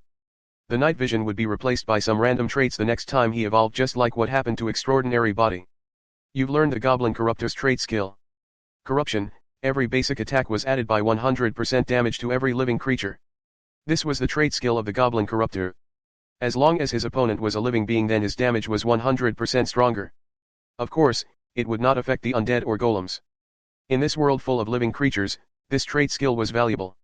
Suda's appearance didn't change that much. Only his hair grew longer and his height didn't change. What the heck? Suda cursed when he found that he didn't grow taller at all. He wanted to become a tall, dark, and handsome goblin, but it seems impossible now that he was still short. Damn. If I could edit my appearance just like in the game, then I would have done that since the beginning. Strength attributes have increased by 15. Agility, dexterity, intelligence, and vitality attributes have increased by 10. Suda level up 3 times from all the EXP that he stocks up in these 2 months. He reached level 23 from all the EXP he received. Suda grinned and looked at his stats. Race, Goblin Corruptor. Level, 23. Health, 536/536. Stamina, 318/318. Mana, 630/630. Strength, 279, 219 plus 60, plus. Agility, 373, 173 plus 200, plus. Dexterity, 360, 160 plus 200, plus. Intelligence, 260, 200 plus 60, plus. Vitality, 218, 208 plus 10, plus. Free attribute point, S61. Skill, S-level 3, Stab level 4, Weapon Mastery, Mana Manipulation level 3, Cat Speed level 2, Airwalk level 2, Triple Muscle Strengthening level 2, Pet Bestowing Skill level 2. Spell, S Fireball level 1, Ice Shot level 1, Light Heal level 1, Agility Boost level 1, Strength Boost level 1, Mudslide level 1, Shadow Bind level 6, Shadow Spike level 1, Shadow Ball level 1. Trait, S Extraordinary Body, Night Vision. Blessing, S Blessing of the Great. Equipment Skill, S Harvester of the Soul, Crimson Moon, Cross Moon, Possession. Skill Point, S28. Suda was satisfied with the improvement of his stats. His base stats now were all over 100. Some of his stats even reached 200. It was a great improvement for him. He grinned widely since version 2 was going to start soon. He needed to level up his Shadow Bind spell to rank up his class. His preparation for the upcoming version 2 was ongoing. The battle there was fierce and a lot of powerful people were going to make a move. The demon invasion, huh? Suda murmured. There's a lot of opportunities when the demon attack. Also, he was going to run around the battlefield to collect the souls of the dead. Suda noticed that there's a change in his appearance. He thought that nothing changed about him. He looked down at his hands and saw the color of his hand turned black. It turned into pure black. His nails grew sharper and it has a crimson color. The color of his hands faded when it almost reached his elbows. He could see his red veins through the color of his hand. It was throbbing and it looks terrifying. These hands didn't look normal. Suda said while looking at his hands. So the corruption trait skill was coming from these hands. Suda ripped apart his clothes and used it to cover both of his hands. He was going back to the city and he needed to hide the appearance of his hands to the public. Suddenly, a pain assaulted his head. He fell down on his knees and grabbed his head. Suda screamed loudly as he couldn't handle the pain. So you're a monster, huh? It's quite intriguing. A feminine voice sounded in his mind. Suda gritted his teeth and looked at the Vajra sword Saya on his waist. He could see the possession skill flickering in red light in the system. The Vajra sword Saya took the chance when he was recovering his memories to take over his body. He gripped the sword with great effort before he threw it. The Vajra sword crashed in the walls. Suda looked at the sword before he loses consciousness. Yuko roared and approached Suda. She looked at him who was unconscious. She hugged his body tightly. Chapter 83, Special Test. Suda slowly opened his eyes. He found that he was still in the cave. He was lying in Yuko's fluffy fur. He slowly stood up and held his head. He still felt a little bit of pain in his head. He looked at Yuko and saw that she was sleeping. "Thanks, Yuko," Suda said as he caressed her head. "Mn." Yuko opened her eye when she felt his hand. Suda looked around and saw the Vajra sword Saya on the ground. Suda recalled what happened before. The Vajra sword Saya tried to possess his body back then. The voice of a woman echoed in his mind back then. It means that the red woman that he fought before was still living inside the Vajra sword Saya. This was what he feared before. The Vajra sword Saya taking his body. There were no settings like this in the game. The difficulty of real life was many times harder than in the game. There were many things he could do in this world and he wasn't restricted anymore, but the danger was clearly higher. "I really shouldn't lower my guard in front of the sword," Suda said in a low voice. He sighed and shook his head. He then approached the sword and hesitated whether he should grab it or not. In the end, he grabbed the sword and he heard a strange laugh in his head. Yufu. Suda could only smile wryly at this. He placed the sword on his waist and looked around. Yuko approached him and stuck out her tongue. She licked his cheeks. Suda smiled at her and he walked towards the entrance of the cave. He saw that it was already dark outside. It seems that he was unconscious for a few hours. The two went back to Ladro city. Suda immediately went to the market and found a blue-grade white gloves. He bought it for 100 gold coins. He doesn't want anything to see the appearance of his hands. People would start thinking that he had a relation to a monster, especially since he was a tamer. Suda and Yuko went straight to their house after Suda bought ingredients for dinner. Suda woke up early in the morning. He wore his clothes and picked up the Vajra sword Saya. He went downstairs and a meal for his breakfast. 2 days had already passed since he evolved into a goblin corruptor. He only cut his hair to match the length he had before evolving. It would be strange if his hair grew longer in just 1 day. Should I hire a maid? Cooking took a lot of my time. Suda muttered while cooking. He doesn't want to waste his time in cooking. He should have in the institute right now enjoying the taste of the coffee. He really likes the taste of the coffee in the institute. It's perfect to have that in the morning. He prepared fried rice and egg for his breakfast. After that, he called Yuko, and both of them ate their breakfast. He then bid farewell to her before he exited his house and walked towards Ladro Institute. He arrived at the Ladro Institute and went straight to the cafeteria. He bought a cup of coffee before he went to the class. In the class, Suda found that Alice was already in her seat. Brian was not here and the class rep was also in her seat. "Morning class rep, morning Alice." Suda greeted Lumilia and Alice before he sat down in his seat beside Alice. "Gee, good morning." Lumilia was in a daze and he called her, so it surprised her a little. She looked at him and said, "Tell me first, if you're going to visit cl.u.s.ter. Okay. Suda nodded at her as he placed his coffee on the top of his table. He grew closer to Lumilia in these 2 months. She could be considered his friend. "Morning." Alice glanced at him before she went back to look outside the window. Suda looked at her and smiled. Alice too was slowly opening towards him and Brian. He and Brian were the only people that Alice talked in class.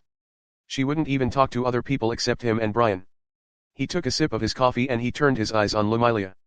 In the past 2 months, Lumilia joined the ranking battle and she managed to raise her rank up to rank 40 in the whole first-year division. She got stronger in these 2 months and the mystical light cherry really helped her in her mana control. Alice was different from her.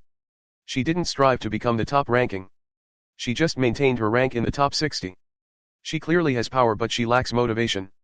Brian was the most active in their class in the ranking battles. Almost every day Brian would fight 2 or 3 people. Currently, Brian's rank was higher than Suda. Brian was ranked 12 among all the first year in the institute. While Suda was thinking about the rankings, the door was slammed open. It was Brian's doing. It caused the class rep to stood up and pointed her finger at him. "How many times do I have to tell you that don't open a door like that?" Sorry about that, class rep." Brian apologized as he scratched the back of his head with an awkward expression. "Hiss." Lumilia could only sigh helplessly. She knew how difficult to handle Brian. The problem student of their class. Brian walked towards his seat and greeted Suda and Alice. "Yo. Suda. Alice. Morning." Alice glanced at him before he once again looked outside the window. "Do you have a plan after the class?" Suda asked him. "Nope," Brian replied quickly. "Then, we will visit cl.u.s.ter later," Suda said to him. Since Brian said that he doesn't have any plan then he had no reason to refuse him. "Okay. I will buy a cake for her." Brian nodded and said. He then held his head with both of his hands while saying, I remember that I don't have any money left. I haven't taken a quest for a while now. Don't worry about it. I will pay for it." Sudha said with a sigh. George and Joshua entered the room. Brian chatted with them, giving time for Sudha to enjoy his coffee alone. It's a lively class, Sudha said as he took a sip of his coffee. Soon, the sound died down as teacher Bargain entered the classroom. The first thing he said stunned the whole class. We're going to have a special test, was what he said. The class became loud as various voices sound left and right. You didn't tell this to us before. Teacher, what's the meaning of this? No one could understand anything as they were all asking at the same time. Lamilia stood up and tried to stop the class, but everyone ignored her. Sudha looked at his left side and saw that Alice wasn't commenting. He then turned to his right side and saw Brian looks like a monkey. Oh ho ho ho. Brian raised both of his hands in the air. It seems that he's having fun with this situation. PFT. A monkey. Sudha managed to hold back his laughter. He shook his head and took a deep breath. The class was still giving their opinions. Bargain was in front of the class waiting for the students to calm down while Lamilia was trying to say something, but her voice got overwhelmed by the class. Okay, I'll help you this time. It's hurting my ears, so I should stop them. Sudha muttered as he closed his eyes and crossed his arms in front of him. The atmosphere around him got colder as he released his mana. He's trying to put pressure on everyone's shoulder. His mana manipulation skill was level 3, so he could at least do this much. The classroom turned quiet as they felt the pressure that Sudha was trying to put up. They turned their head and looked at Sudha in the back. Sudha slightly opened one of his eyes and looked at them. He opened his mouth and said, "Don't talk at the same time. You can raise your hand if you want to ask a question." No one say anything. They just looked at Sudha. Lamilia looked at Sudha and slightly bowed her head. She's thanking him for handling the class. Bargain smiled as he saw that everyone went silent. He forcefully coughed to gather everyone's attention. Cough. Cough. The students looked at Bargain, and Bargain didn't let them ask anything. He opened his mouth and said, "I will explain everything. This test is different from all the tests that you took before. The Mage Class 1B will take the quest along with the other classes. This test will determine the points that you will receive per month." Sudha smiled when he heard this. It's a battle between classes this time, not the individual battles of the ranking. Chapter 84, I'll capture the red flag of other class. The students of the Mage Class 1B were in the middle of the mountain. They were in the place outside of Lodro City. A private place owned by the Lodro Institute. It's not just that Mage Class 1B was here, all the first-year students of the Lodro Institute were present in this place along with their homeroom teacher. The Mage, Shield, Brawler, Lance, Sword, and Healer class were all here in this place. They were looking at each other with a wary expression. Everyone outside of their class was going to become their enemies in this special test. The higher years wanted to watch the special test of the first year, but they have their own test too. They were curious whose class is going to stand at the top after this special test. The first year this time was quite strange. Each of them possessed their own quirk that made them stand out. Sudha observed every class silently. It was a class battle, and it's the first time that the first-year students will take a special test. He noticed some strong people from the other classes. They were the top 10 in the ranking of the first-year students. It's not that all the powerful students were in the top 10. Just like him. He's confident that he could fight those students who were in the top 10 with his current strength. Also in his class, there were students that could put up a fight with him. He noticed that a few of his classmates shrugged off the pressure that he did before. Bargain stood in front of the Mage Class 1B and slowly explained the rules of the special test. Sudha and the rest of the students listened to Bargain without making a sound. The special test revolves around capturing the flag of other classes. Every class will be given one red flag. They needed to protect it from the other classes. If a class loses their red flag, then they will lose 100 class points. If a class manages to acquire the red flag of other class, then they will receive 50 class points. Of course, this was not the only way to receive class points.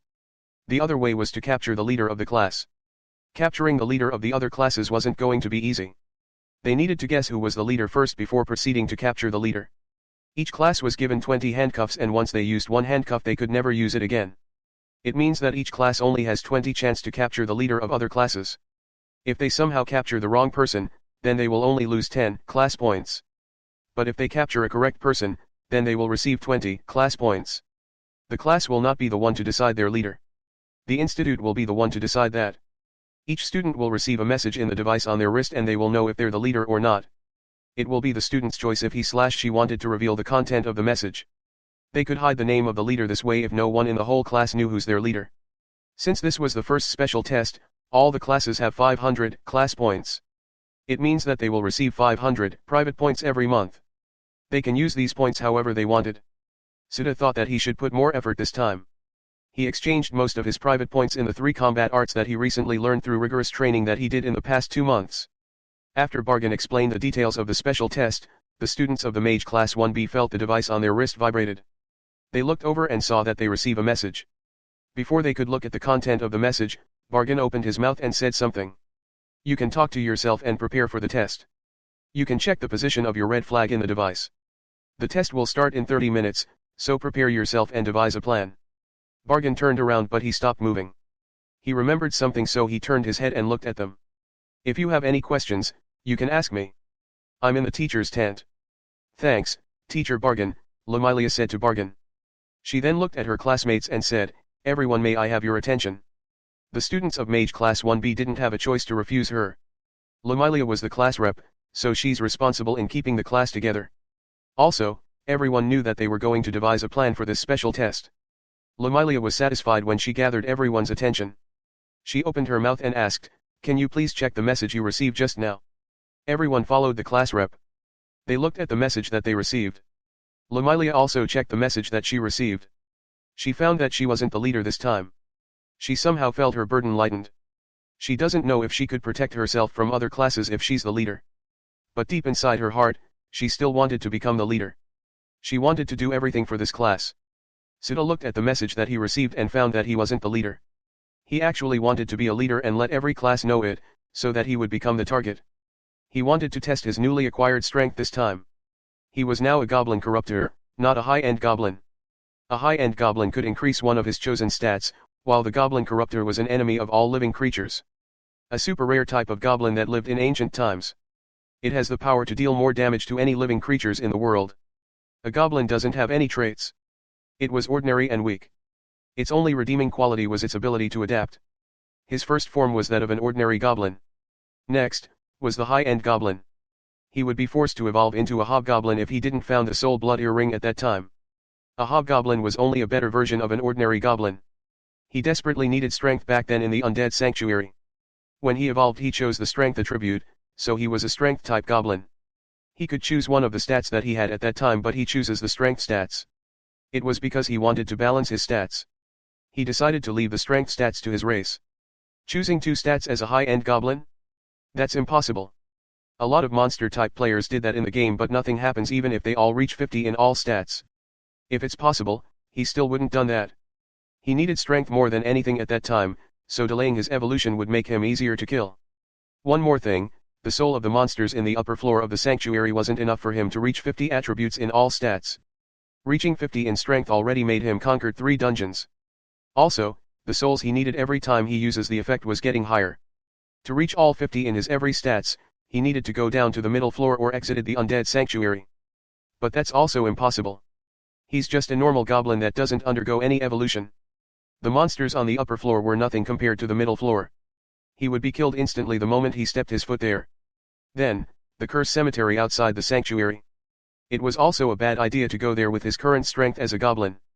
The same thing will happen to him. Next, is his current form, the goblin corruptor.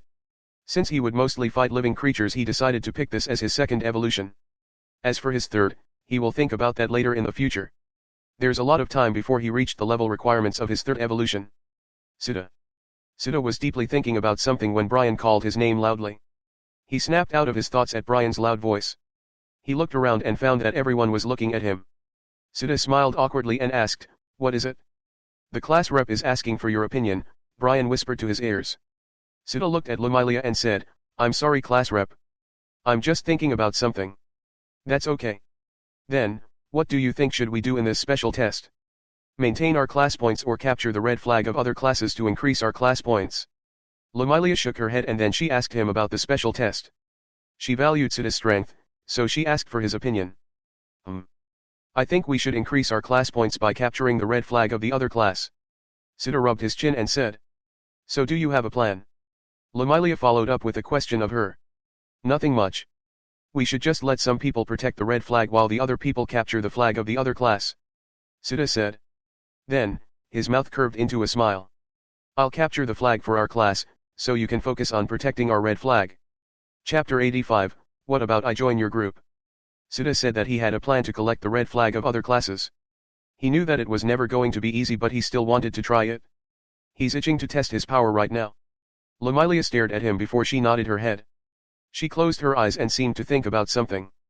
After a few moments, she opened her eyes and looked at everyone. It's reassuring that Sita, one of the strongest in our class, is planning to contribute to our class. Lamilia paused for a moment before she continued, then, we will divide our class now.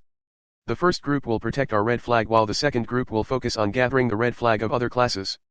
Brian raised his hand and said, me too, I wanted to fight other classes, so I think I will help Sita in gathering the red flag. Lamilia looked at Brian for a while before she opened her mouth and said, okay, for those who wanted to gather the red flag you can raise your hands. Sita turned his head and looked at Alice who was silent beside him. She didn't even utter a single word ever since they arrived here in this place. What do you plan to do? Do you want to stay here or join us? Sita asked her. Alice looked at him for a second before she replied, I will stay here. I think you're planning to do something that will gather everyone's attention. I don't like it when everyone's paying attention to me. Okay, I understand. Sita nodded at her. He could see that she doesn't like it when she's in a limelight. She doesn't want any attention. She preferred to be alone, or more like a silent place. But there's a possibility that he was wrong. He really doesn't know her, but it seems that she's a good person. That's what he concluded from the past 2 months. Sita looked around and saw that 18 people volunteered to collect the red flag with him. Lamilia was surprised to see her friend. Lin, you wanted to gather the red flag. Mila, you know why I'm joining this group. Lin lowered her head and said in a tiny voice that only she and Lamilia could hear. Ah. As if something struck Lamilia's head, she turned to look at Sita. Coincidentally, she met his gaze but she quickly averted her eyes after a few seconds. She took a deep breath and looked at Lin. I understand it. I will support you, Lin. Thanks, Mila, you really are my friend. Lin jumped and hugged Lamilia. Are you really sure about that, Lin? Nao asked with a grin on her face. You've said before that you're interested in him but nothing happens in the past 2 months. You're just watching his ranking battle every time he fought. Don't mention it.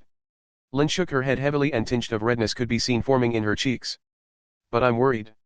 Nao said as she looked down. About. Lin tilted her head in confusion. Of course, it's you.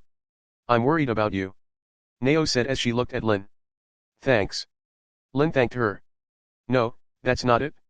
I'm worried about different things. Nao shook her head. And what's that? Lamilia, who was watching her friends, asked. You know. I've also watched Sita's fight and I've got one thing to say. He's too brutal in his every battle. It doesn't matter if you're a girl or not. All of his opponents suffered the same thing. Nao said with a worried expression. Lamilia recalled what Sita said when they fought in the mini-tournament. I'm not going easy on you just because you're a girl. Remember, on the battlefield, there's no girl or boy, there's only life and death. So do not expect your opponent to go easy on you just because you're a girl. Lamilia still remembered his words clearly at that time. She looked at Nao and said, that's not it.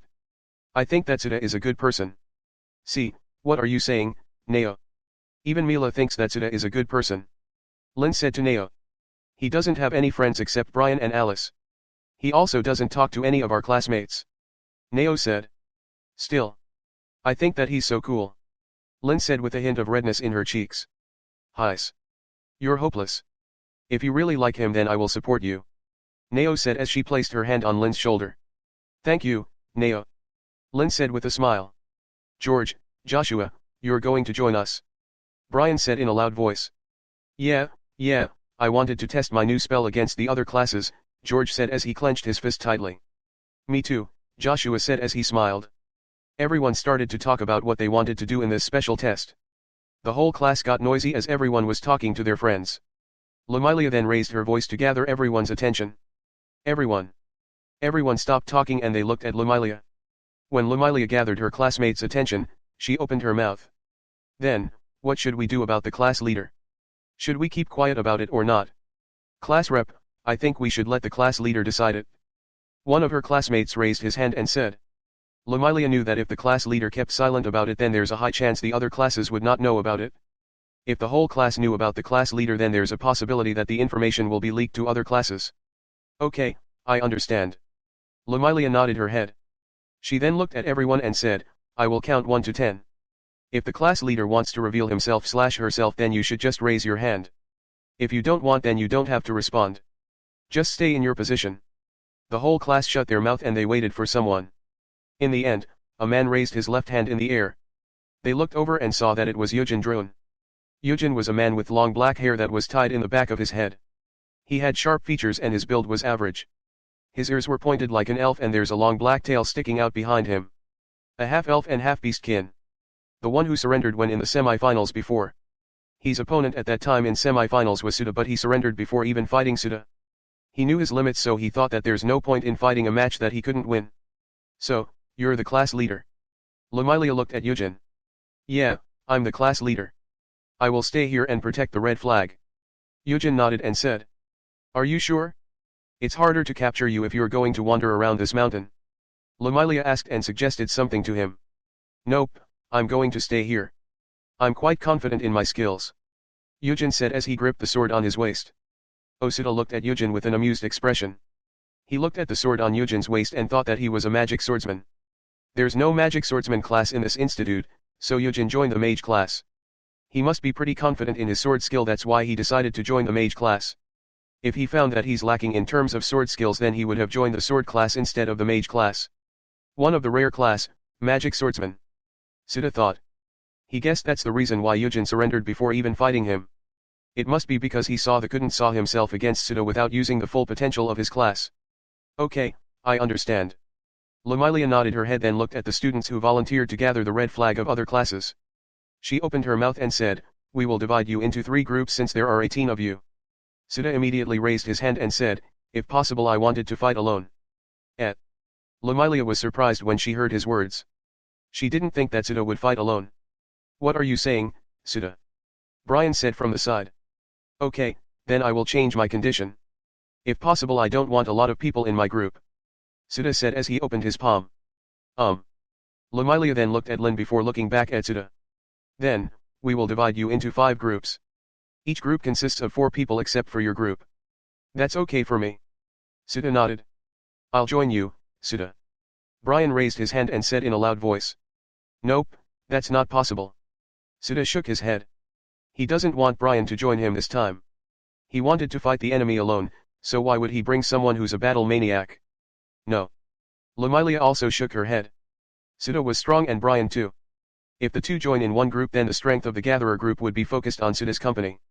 She wanted to distribute the strength of the group equally, not focus it in one company. Then, what about I join your group? Lin shyly raised her hand while looking at Sita. Chapter 86, What a coincidence.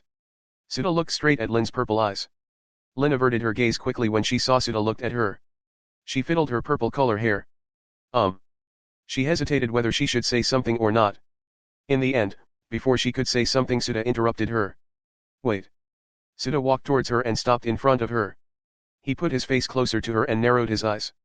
He opened his mouth and asked, why do you want to join my group? Lin lowered her head, not daring to meet Sita's gaze. She didn't know what to say right now that Sita asked him. Lamilia stepped forward between them. She looked at Sita and said, Sita, she just wanted to help you. I'm sure that Lin will not burden you. I'm not worried about that. Sita stepped back and replied to her. He glanced at Lin before he sighed. Okay, fine. It's okay. Really? Lin looked at him with bright eyes. Thanks, I will help you with everything I can, Lin said with a happy expression. I don't need your help. I just wanted one thing from you. And that is don't get in my way no matter what happens. Sita said to her. Okay, I understand. Lin nodded and flashed a bright smile at him. Good. Sita nodded at her with a satisfied expression. Thanks. Lin once again thanked him. Heis. Nao sighed while looking at the scene. She looked at Lamilia and said, she's hopeless. She couldn't even see the reality anymore. Lamilia was surprised at Nao's words. She couldn't understand what Nao meant by that. You too. Nao turned her eyes at Lamilia. Me? Why? Lamilia pointed at her nose. The group that will gather the red flag of other classes was divided into 5 teams. The remaining people will stay in their position and protect the red flag. They couldn't change the position of their red flag, so they didn't have any other choice but to protect it. Sita's team was the only team that has 2 people as its members. Sita and Lin were the only members of this team. Their team target was the strongest class in the first year. It means that all the class 1A were his target. He wanted to test his strength, that's why he will target the strongest. Brian's team was different. Sita let them do what they wanted. Brian could handle himself as Sita knew how powerful Brian is. Suda advised the remaining 3 teams to hunt the healer class. It's easier to hunt down support class other than the combat class like mage and swordsman. But it's still not going to be that easy. Just like mage class, there's a subject in healer class which was teaching self-defense skill. Also, there were still a few people that knew combat skills in healer class, just like the number 5 in the institute ranking. While they were planning about the special test, they saw Bargain walking towards them. They stopped talking and looked at Bargain. They knew that the special test was going to start soon. Bargain looked at them for a while before he opened his mouth and said, "The special test is going to start. Follow me, I will lead you to your red flag." He then turned around and left. Lumilia looked at Bargain's back before she faced her classmates and said, "Everyone, let's go." Brian, George, and the rest of the students of Mage Class 1B nodded their heads. Under the lead of Lumilia, they began to follow Bargain to the position of their red flag. Suda turned his head and looked at the other classes. He saw them following their homeroom teacher. The position of each class was unknown to him. He just remembered where they were heading, as it will give him a bit of understanding of each position. Lin, who was beside Suda, saw him looking at the other classes. What are you looking at?" she stuttered while asking. Her courage comes from her wanting to talk to him. Suda heard Lin's voice, so he looked at his side and saw her. He was a little bit surprised that she was still here. He looked up and said, "You're still here." He was shorter than her, so he had to raise his head to look at her eyes. He was at her eye level. His height was short but on the same level as dwarves. He was still higher than them. Yeah. We're in the same team, so I thought I should follow you," Lin said as she lowered her head and didn't meet his eyes. "I see. Then, let's go." Suda nodded before he started to walk and followed his classmates. Lin looked at his back and quietly followed him. "Damn, I'm really short." Suda cursed in his mind. He glanced at Lin, who was following him. Since Lin was watching him, she saw Suda looked at her. She immediately lowered her eyes and asked, Is there something wrong?" "Nothing." Suda shook his head. "I just thought that you're quite tall for a woman." She was a little bit surprised at his words. It's true that Suda was shorter than her, but she wasn't bothered by it. She thought that it was cuter that way.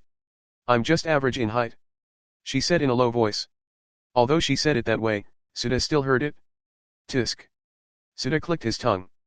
"I'm sorry, that was rude of me." Lin quickly apologized. "It's okay." Suda shook his head. In terms of height, he was the smallest in his class. He was even smaller than some of the girls in his class like Alice and Lin. But he was taller than Lumilia and the rest of the girls. Soon, the class arrived in front of the red flag. There were 3 tents beside the red flag. "Class," Bargain said, and everyone looked at him. He then added, "This is the Mage Class 1B's red flag. Protect it with all you've got. I have high expectations of you. I want you to score the highest." "Yes, teacher. We will do our best to win this special exam," Lumilia said. "Am I right, everyone?" "Yeah." Everyone shouted. At the same time, Suda heard a sound in his mind. "Special test, score the highest score in the special test of the Ladro Institute. Rewards, 10,000 EXP, 5 free attribute points, 3 skill points." Really? What a great timing. Since I already plan to test my strength with the students here, I will go out now and bring our class to the first place. Suda grinned widely. There's no reason to hold back now. Lin looked at Suda. She heard him muttering something. She opened her mouth and asked, "Is there something wrong?" Suda remembered that Lin was beside him. He replied, "Nothing. I'm in a good mood today. You better not hold me back. If you want, you can also watch me from the sideline." "Oh, okay, I will try my best," Lin said as she clenched her fists and raised it in the air. "Good." Suda nodded with a satisfied expression. Bargain raised his hand above him before he opened his palm. He looked at his students and said, "The special test will start now. You have 1 hour before the special test end." He gathered his mana in his palm and he shot it in the sky. It was followed by several explosions in the sky. These explosions were the signal that the special test has started. Suda looked in the sky. This was a hint. Those explosions revealed the position of the other class. Every homeroom teach shot those energy in the sky as a signal, but this was also a hint. He then noticed that Bargain was gone. No one noticed him leave. As expected of a teacher of Ladro Institute and the Flame Master of Malosa War. Suda looked at Alice and said, "You're going to stay here?" "Yeah, I prefer it that way." Alice nodded at him. Lin looked at Alice, then at Suda. She knew that Alice was only talking to Brian and Suda. She wondered what kind of relationship they have. "Okay, we will go now," Suda said as he stretched his arms. "Our team too will go now, Brian said. The other teams also announced that they were going to leave. Okay, everyone be careful. Lamilia nodded at them and said. Brian and the rest of the group nodded before they turned around and went into different directions. Sita and Lin were the only ones left in the camp. Lin looked at Sita and asked, what should I do now? Sita looked at her and said, come here. Lin looked at Sita when he said those words. She shyly went beside him. Here. Good luck, Lin. Nao said to Lin. Good. Sita hugged her waist and he bent his knees. He gathered his mana in his feet. Eik. Lin was stunned when Sita wrapped his arm around her waist. But then. Ah! She screamed as she found herself up in the air. Sita jumped in the air with Lin in his arm. He looked around the whole place. He recalled where the other explosion came from. There, I found it. Airwalk. Sita launched himself towards the north. In the camp of the Shield Class 1A, they heard a booming sound in the sky. The sound was getting closer every second. A figure crashed on the ground creating a small crater. Smoke and dust formed around the crater. Brando frowned and he gripped the shield in his hand tightly. He looked around him and said, everyone, prepare yourself. They saw a silhouette stood up in the smoke. The smoke slowly dissipated and it revealed a person. What a coincidence. I didn't think that this is your class's campsite. Really, what a coincidence, Sita, Brando said with a wry smile. Chapter 87, AHH. This is bad. Sita was stepping through the air using the combat art airwalk. His speed was so fast that he could barely hear Lin, who was screaming, from his arms. Lin didn't expect this development at all. She thought that they were just going to the other classes in a normal way, not this one. Sita finally saw the campsite of a certain class. He saw the red flag of that class in the center area of the campsite. He bent his knees and stepped into the air. He launched himself towards the campsite with a speed greater than before. Before he crashed on the ground, he released Lin from his arms and cast Shadow Bind to catch her. AHH. Lin fell down 15 meters above the ground, but before she reached the ground, the shadows on the ground burst out and caught her. I'm safe. Lin was about to complain when she heard a loud booming sound. She turned her head and saw that Sita crashed at the campsite of this class. The shadows that were around her slowly disappeared. Ouch. Lin fell down on her butt. She doesn't have time to worry about this as she stood up and patted the dust on her clothes. She looked around and saw a few familiar faces. She saw Brando, the strongest shielder in the whole first year. It means that she was at the campsite of the Shield Class 1A. Sita looked at everyone from the Shield Class 1A and grinned widely. I'm sorry, Brando. I'm going to snatch your class red flag. He said. It's not going to be that easy, Sita, Brando replied as he activated his shielder's aura. Brando's classmates too prepared themselves for the worst outcome. There's no one among their class who didn't know Sita. Sita was the one who won in the mini-tournament before, trampling their whole class even with a handicap. Let me see the power of your class. They subconsciously took a step back as Sita lifted his foot and gently stepped forward. Then, Sita's mana flared up and at the same time, hundreds of shadows burst out of the ground. The students of the Shield Class 1A jumped as the shadows chased them. They waved their shields on the shadows. Some of the students managed to repel the shadows but some weren't. Brando looked around and shouted, Ashley, Crane, Freddy, come with me. We will stop Sita. I'll leave the others to you, Jake. He then rushed towards Sita with a serious expression on his face. He knew it. He knew that Sita was stronger than him.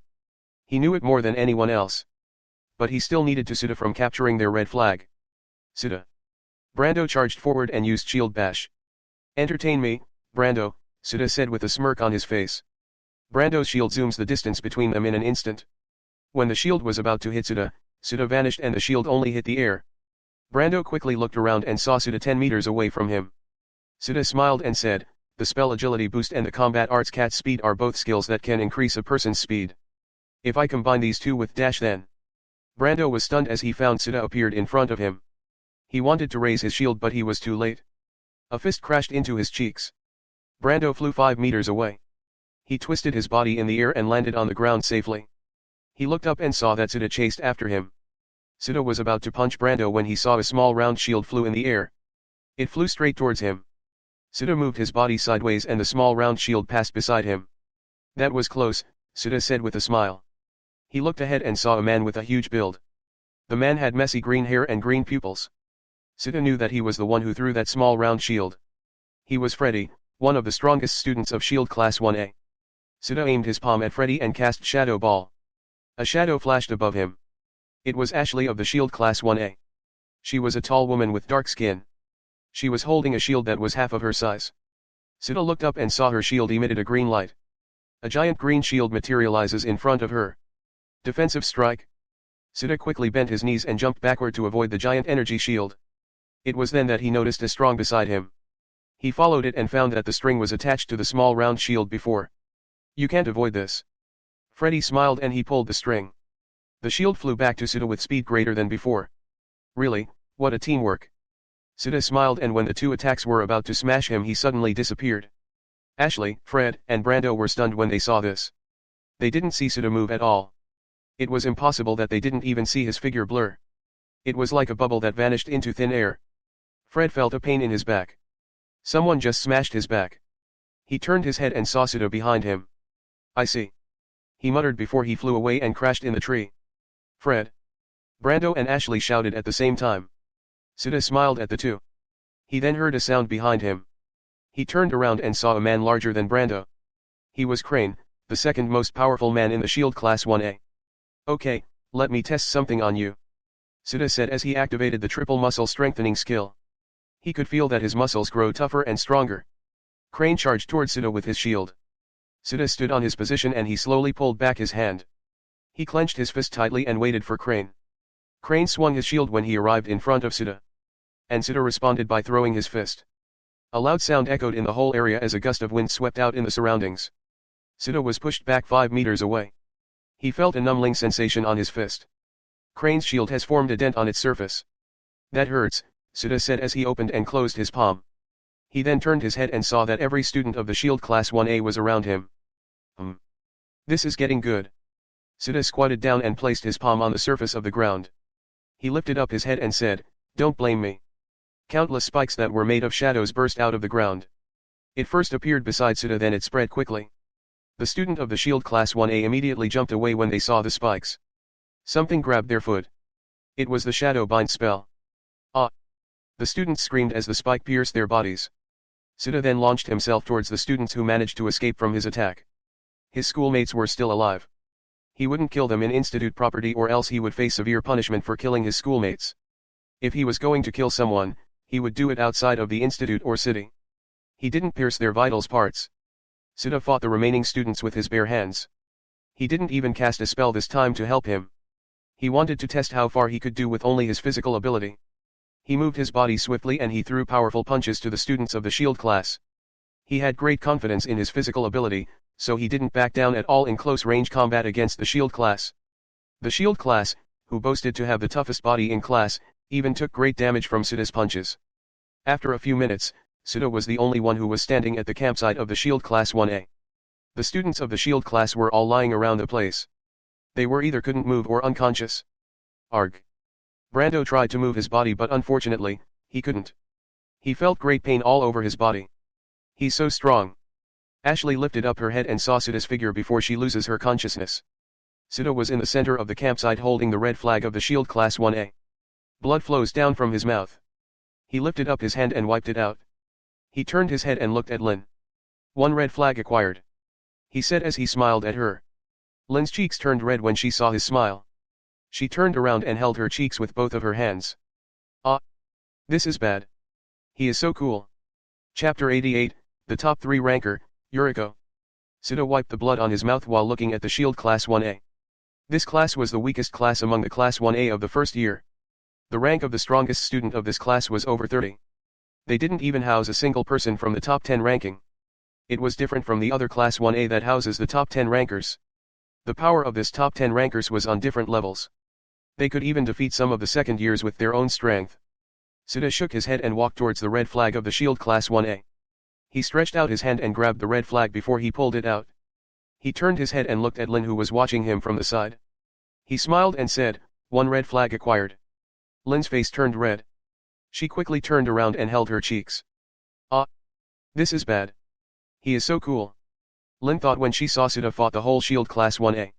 "What's wrong, Lin?" Sita asked her with a confused expression. "And nothing." Lin faced him and said. She fixed her clothes and asked, "So, what should we do now?" Sita walked towards her and gave her the red flag of the Shield Class 1A. "Here, hold this for a while." "Oh, okay." Lin nodded and she received the red flag from Sita. Then, let's go to the next location, Suda said as he looked up in the sky. He still could remember the position of other classes. Right now. Lin said. She then remembered what happened before and her cheeks turned red. Yeah, we only have 1 hour, so we need to gather the red flags as much as we can, Suda replied to her. Alright, I'm ready now, Lin said as she straightened her body. She prepared herself. Suda looked at her and nodded his head. He went beside her and wrapped his right arm around her waist. Lin's face was turning red because she could feel his arm around her waist. Suda bent his knees and jumped in the air. He turned his head and saw Lin's eyes were tightly shut. He opened his mouth and said, grab tightly. Oh okay, Lin said while her eyes were closed. She then hugged Suda tightly. Suda looked at her. He could feel her soft body tightly close to his body. He then stepped in the air and charged towards the west. This time he was going to hunt the other class A. The power of his attack was 100% higher than his normal attack before. It was because of the effect of the corruption trait skill that he gained from evolving to Goblin Corruptor. The corruption trait skill was really good. It will help him a lot in his future battles. Suda hoped that the class they were heading was a class A. In the teacher's campsite.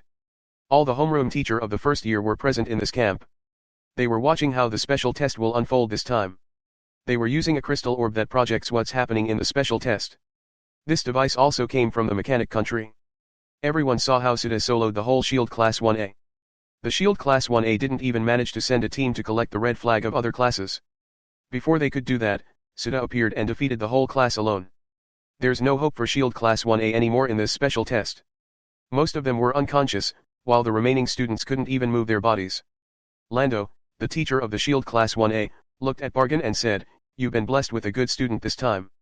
Yeah. Bargain nodded at his words. He was proud that the other teachers were praising his students.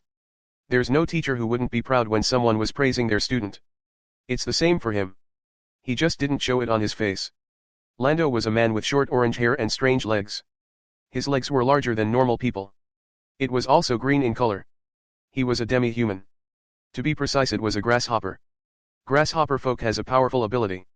Their jumping ability was so powerful that they could jump 100 meters in the sky in an instant. Lando was one of the powerhouses of the Ladro Institute. Lando stepped forward and said, "I'll withdraw my class." They couldn't continue this special test with their current condition. The administrator of the special test nodded his head. He was a teacher of the second year. He opened his mouth and asked, "Are you sure? Quitting means that your class will not get any points in this special." "Yeah, I'm sure. My students will understand it." Lando replied. "Okay, I will respect your decision." The administrator nodded his head. He then declared that the Shield Class 1A was out of the special test. Bargain smiled while watching Suda's team, Brian's team, and the remaining 3 teams. He saw that the other classes also dispatched a group to gather the red flags of their opponents. The teachers watched the battles with their own eyes. They were evaluating each student that they saw potential. Right now, several battles were happening in the mountain. When a gathering team arrived at the campsite of the other classes, it will always lead to a battle. Bargain moved his eyes and looked at the other projection. He saw a man in the projection. A man with shoulder-length dark purple hair. He had average build and there were 6 orbs attached on his forehead. These orbs were also his eyes. He also had 2 sharp fangs. His nails were sharp and the hair on his hand was unusually long. It looks like a gray color fur. He was a demi-human. A redback spider. His name was Jiren Dwine. He was the top 1 ranker of the first year. They came from the Brawler Class 1A. Behind Jiren was 3 people. There were his teammates and they were tasked to collect the red flag of the other classes. Jiren looked around and said, "Take the red flag." This sword Class 1C was done. His teammates nodded at him before they went to the red flag and pulled it out. They already collected 2 red flags. Their group defeated the whole sword Class 1C. Their battle was one-sided even though they have a clear disadvantage in terms of numbers. The power of the top 1 ranker was entirely different from the rest of the first year. At the campsite of the Mage Class 1B.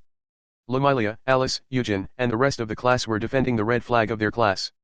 A few minutes ago, a team from the Sword Class 1A arrived in their camp. It leads to an all-out battle against the team from the Sword Class. The worst thing was that the one who was leading the Sword Class was the top 3 ranker of the first year. The Sword Class didn't even try to hide. They just walked forward like in the park towards their campsite. Yuriko. The top 3 ranker. Lumilia muttered when she saw a woman with long pink hair that was tied in a ponytail. Yuriko was human. She had a voluptuous body like that of a mature woman. This is bad. She thought. She then looked at the 4 people behind Yuriko before she looked at her classmates. Their numbers were higher than the opponents, but she wasn't sure if they could defeat the top 3 ranker with the group she had. Yujin stepped forward and said, "Class rep, I will hold her for a while. You and the rest of our classmates deal with her comrades." "Are you sure?" Lamilia asked. "Yes, I can hold her for a while." Yujin nodded his head. 5 minutes is my limit. He added. "Okay, I understand." Lamilia nodded her head and told her classmates that they will fight the other 3 while Yujin was going to stop the top 3 ranker. They needed to knock out her comrades within 5 minutes. It will be bad if the other class arrived here while they were battling. In terms of sword skills, I know that I'm not a match for her. But I'm not a pure swordsman. I'm what they called magic swordsman. Yujin took a deep breath and he slowly pulled out his sword from its sheath. Yuriko looked at him before she looked around. She found that Yujin was the only one that was going to fight her. She opened her mouth and asked, "Hey, are you the only one who's going to fight me?" "Yeah, is there any problem with that?" Yujin said. "No." Yuriko shook her head and she pulled out the one-edged sword that was hanging on her waist. "Then, let's see how you're going to fight me alone." Randolph, a student of Mage Class 1B, was sitting beside their red flag. He was watching the scene in front of him, a smile on his face. He found this situation quite amusing. Chapter 89, Yujin vs Yuriko. Yujin slowly raised his sword while observing his opponent's movements. He knew that this fight wasn't going to be that easy. But he didn't have to defeat his opponent this time. He just needed to stall her for a few minutes. If that's all he had to do, then it's not a problem to him. He narrowed his eyes as a fierce aura burst out of his body. His sword was clad in bluish energy called mana. Yuriko also pulled out the sword that was hanging on her waist. She looked at him and said, "You have a good form. There are really a lot of interesting people in this class. First, is that Suda, then that noisy Brian. And lastly you. Are you going to show me a combat style that doesn't suit your class?" "Yeah, those 2 are insanely strong, but why would you include me in them?" Yujin asked. "Why you say?" Yuriko placed a finger on her lower lips. "It's because you're not a typical mage like the rest of your class. You can see it in the upper classes that the one who holds the power is the one who fought differently from their class." "I understand that. Then, what about you?" Yujin asked. He knew what he was doing. He's trying to stall time by talking to Yuriko. "You will know it once we exchange swords." Yuriko smiled widely at him. "Do you think that I didn't know what you're trying to do here?" Yujin smiled wryly at this. To think that Yuriko noticed what he's trying to do. Then, there's no other choice but to stop her through force. He gripped his sword tightly and prepared himself. "Here I come. Try to stop me as much as you can," Yuriko said before she dashed towards Yujin. Burning Blade. Power boost. Speed limit. Yujin quickly cast his buff spell on himself. Power boost increased his overall strength and speed limit increased his speed and flexibility. Flames emerged and it coated his sword. This was the Burning Blade spell. It was another buff spell that will add burning damage to his basic attack. Yuriko arrived in front of him. She smirked as she swung her sword. Yujin raised his sword and blocked her swing. "What a good spell you have there." Yuriko smiled at him. She used her mana and poured it in her sword. Yujin frowned and he pushed his sword. He then slashed it at her. The 2 exchanged swords and every time their sword collided sparks flew out. They continued to swing their swords for a whole minute and Yujin felt that every second Yuriko was pushing him. He knew that he was at a disadvantage when it comes to pure sword skill. Small cuts started to appear on his body as he couldn't block all of her attacks. He was now focusing on blocking all of her attacks without having a chance to fight back.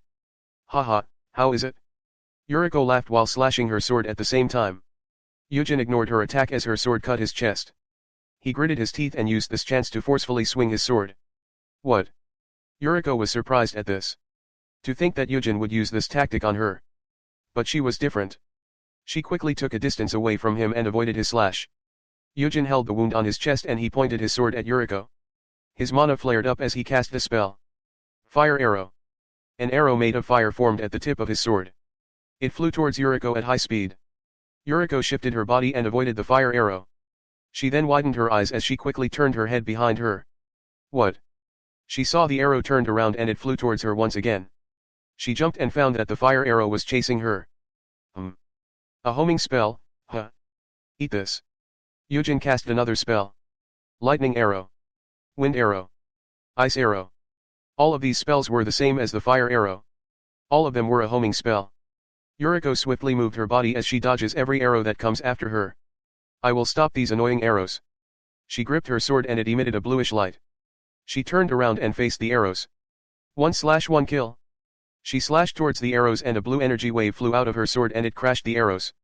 The blue energy wave instantly disintegrated the arrows the moment it collided.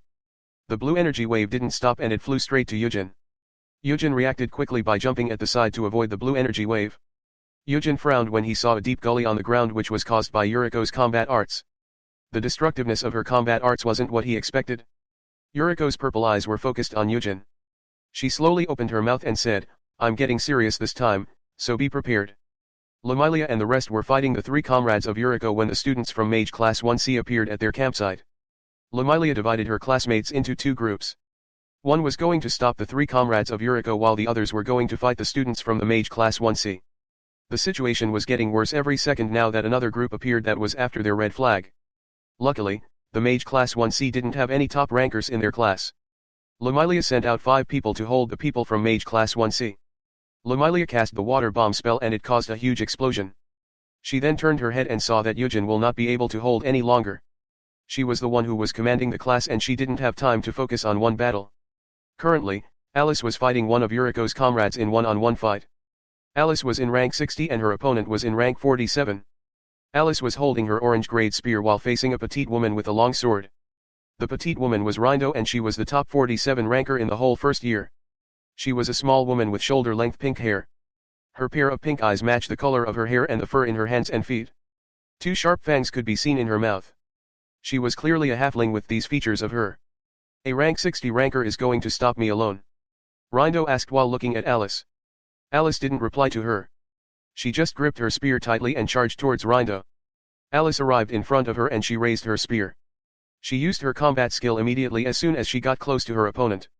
Rindo moved her petite body and she dodges the attacks that Alice used. She then lifted up her long sword and slashed it. Alice moved her spear and blocked the sword. She then raised her foot and launched a kick. Blade shock? Alice stopped her foot and she quickly took a distance away from Rindo. She saw everything that was 5 meters close to Rindo was slashed in half including the ground. I will fight her as a mage this time. Alice thought and she waved her hand. Freeze. The ground beneath Alice quickly turned into ice. It spread quickly until was in front of Rindo. Rindo jumped in the air and shot a sword wave to destroy the ice on the ground. But before she landed on the floor she saw ice spikes burst out of the ground. Ice spike. Rindo placed back her sword in its sheath. She then grabbed the handle of her sword. When the spikes were about to pierce her body, she executed another of her combat arts. Drawing style, whirlwind slash. Dozen of sharp wind flew out of her sword and it destroyed the ice spikes that Alice cast. The sharp winds flew straight towards Alice. Alice frowned and she once again waved her hand. Cold wind. A cold and powerful wind swept out in the whole area. It clashed the sharp winds that Rindo threw. Lamilia saw that Alice could handle the top 47 ranker on her own. She was glad at this as she didn't need to worry about her and send her classmates to help her. It would reduce their forces if she sent out more of her classmates to fight. Also, she didn't have any force to send. If that's really the case, then she would be forced to fight instead of commanding her classmates. She controlled her mana and cast the spell. She was supporting the battle of her classmates with her magic. That's all she could do now. Then, she turned her head and saw that Yujin couldn't handle Yuriko anymore. The other students are stronger than I imagined. I miscalculated. Lamilia muttered and she decided to focus her strength in helping Yujin fight Yuriko. She hoped that Alice and the rest could defeat their opponents soon even without her help. Suddenly, a voice sounded. It seems that our class is in trouble. Do you want me to help you, Yujin? But if you only use that then you would be able to fight longer and defeat her. You're just like me hiding his strength when it's unnecessary. Chapter 90, Fierce Battle, the top 10 ranker of the first year. Suda was standing in the middle of the campsite of the Mage Class 1E while holding their red flag. He looked in the sky and wondered how the other classes were doing. He already collected 4 red flags in total. He doesn't need to worry about his class red flag.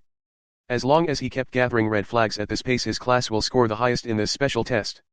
Turning his head, he saw Lin was holding the 4 red flags in her hands. Lin approached him and said, "This is our 5th red flag. Yeah, let's increase our pace in gathering the red flag of the other classes." Suda nodded and said. He stretched out his hand towards her. Lin grabbed the red flag that he was holding. She took it from him as Suda gave her the task to hold the red flags that they collected while he was fighting. "You're incredible, Suda," Lin said while looking at all the red flags in her hands. Sita turned his head and looked at her with a questioning gaze. I couldn't do this alone. You're strong and powerful. You can do a lot of things that I couldn't do. Lin said as she lowered her head. There's a lot of things that I couldn't do. If I could do anything then I wouldn't bother myself to enroll in this institute. Sita paused for a moment. Then, he added, also, you're helping me hold that flags. I couldn't fight them if I have to hold that flags. Yeah, so don't think about anything else, Sita said. Okay, I will follow you. Lin nodded at him. Let's go now, Sita said as he looked in the sky. Okay, Lin said as she stood beside him. Sita wrapped his right arm around her waist before he jumped in the air and used air walk. This will be great if he's carrying me in a princess carry. Lin thought as she lifted up her head and looked at Sita's face. Sita looked at her as he felt her gaze on him. He opened his mouth and asked, what's wrong? And nothing, Lin said as she shook her head. She then smiled happily and thought that this was not bad at all. Brian, George, Joshua, and Clyde were together in one group. Clyde was the one who's commanding the group even though Brian was stronger than him. Everyone knew what's Brian's personality. He was reckless and always got in trouble. He's not suited to command a team with his personality. Brian also knew that he wasn't suited to become a leader. He also found it boring to command other people. That's why Clyde took charge of the group. He was stronger than George and Joshua. Also, he wasn't a reckless person like Brian. So he's quite suitable for it. Currently, they already have 2 flags of the Lance Class 1E and Healer Class 1D. Brian was strong among the first year as he was the top 12 ranker. He could handle a group of people who rank below 100. We've already got 2 flags, George said with a smile. He was a man with white hair and rabbit ears. He's one of the beast folk. He was an expert in using earth magic and crowd control spell. Yeah. Joshua nodded at him. He was a man with dark skin tone and long pointed ears. He was a wood elf that lives in the northern part of the continent. He's an expert in using wind magic and buff spell. He was holding the 2 red flags that they collected. It all thanks to Brian. Clyde gave the credits to Brian. He's a human just like Brian. He's an expert in using dark magic just like Sita. Don't worry about it. Brian laughed awkwardly as he scratched the back of his head. You are really the top 12 ranker of the first year, Clyde said. That's nothing compared to Sita. I'm sure that Sita already gathered a lot of red flags. Brian replied with a serious expression. George and Joshua looked at each other when they heard him mention Sita. They smiled wryly and sighed. They knew that Brian wanted to defeat Sita out of all people. He admired Sita's strength the most. In the ranking battles, he fought Sita a lot of times but he never experienced a single win. He was always training to surpass Sita but Sita was getting stronger and stronger. Yeah, Sita's power is entirely on a different scale than us. Clyde could only agree at his words. Sita was their classmate, so they have a vague idea of how strong Sita is. But that's only vague. They don't know how powerful he is currently as Sita didn't even use his full strength when he was fighting in the ranking battle. And he still managed to reach the top 20. Maybe, he could fight the top 1 ranker, Joshua said. George and Clyde looked at Joshua when they heard his words. They could imagine what was going to happen if Sita fought the top 1 ranker. No, you're underestimating Sita. I think Sita is stronger than the top 1. Brian said as he placed his finger on his chin. He recalled what happened back then in the desolate woods. He smiled and clenched his fist. But I'm going to train harder and defeat him. That's my goal now. I want to fight and defeat Sita. That's Brian for you, Joshua said with a smile. Ha, as expected of our rank 12. Clyde nodded. George suddenly grabbed Clyde's wrist and said, wait. His rabbit ears were twitching as he heard several footsteps coming towards their direction. Clyde looked at him and asked, what's wrong? They're coming. George looked up and said with a serious expression. They. Joshua said. I don't know but I know that it's a group of 4 people like us, George said as he shook his head. Then, it's a battle, Brian said with a smile on his face. Of course, we couldn't avoid that. Joshua nodded at his words. Every class is our opponents in this special test so it's unavoidable, Clyde said. They prepared themselves for the upcoming battle. After a few moments, 4 people appeared in front of them. It seemed that this group already detected them before, so it's not going to work if they turned around. But one person in the group surprised them. A man with a small build and short brown hair. He had brown eyes matching his hair color and bare ears. He was Johnson McGill of the Brawler Class 1B. The top 10 ranker of the first year. Johnson smiled when he saw Brian. He opened his mouth and said, it seems that we met again, Brian. Yeah, I'm quite lucky that you're the one who's going to fight me, Brian said with a wide grin on his face. He clenched his fist tightly as he couldn't wait to fight the man in front of him. Clyde looked at Brian and asked, "Are you sure you can handle him, Brian?" "Yeah, I can," Brian said as the determination to win ignited in his eyes. He will do everything he could to defeat the top 10 ranker. Clyde knew that Brian got defeated the last time he fought Johnson. There's a reason why Brian, who liked to fight strong people, stayed in top 12 ranker. It was because he got defeated by those 12 people in a one-on-one battle. "Okay, I'll leave him to you, Brian." Clyde nodded and said before he faced Johnson's comrades. He, Joshua, and George were going to fight Johnson's comrades. "Give me those red flags first." Johnson smiled and dashed towards Joshua who was holding the 2 red flags. "No. I won't."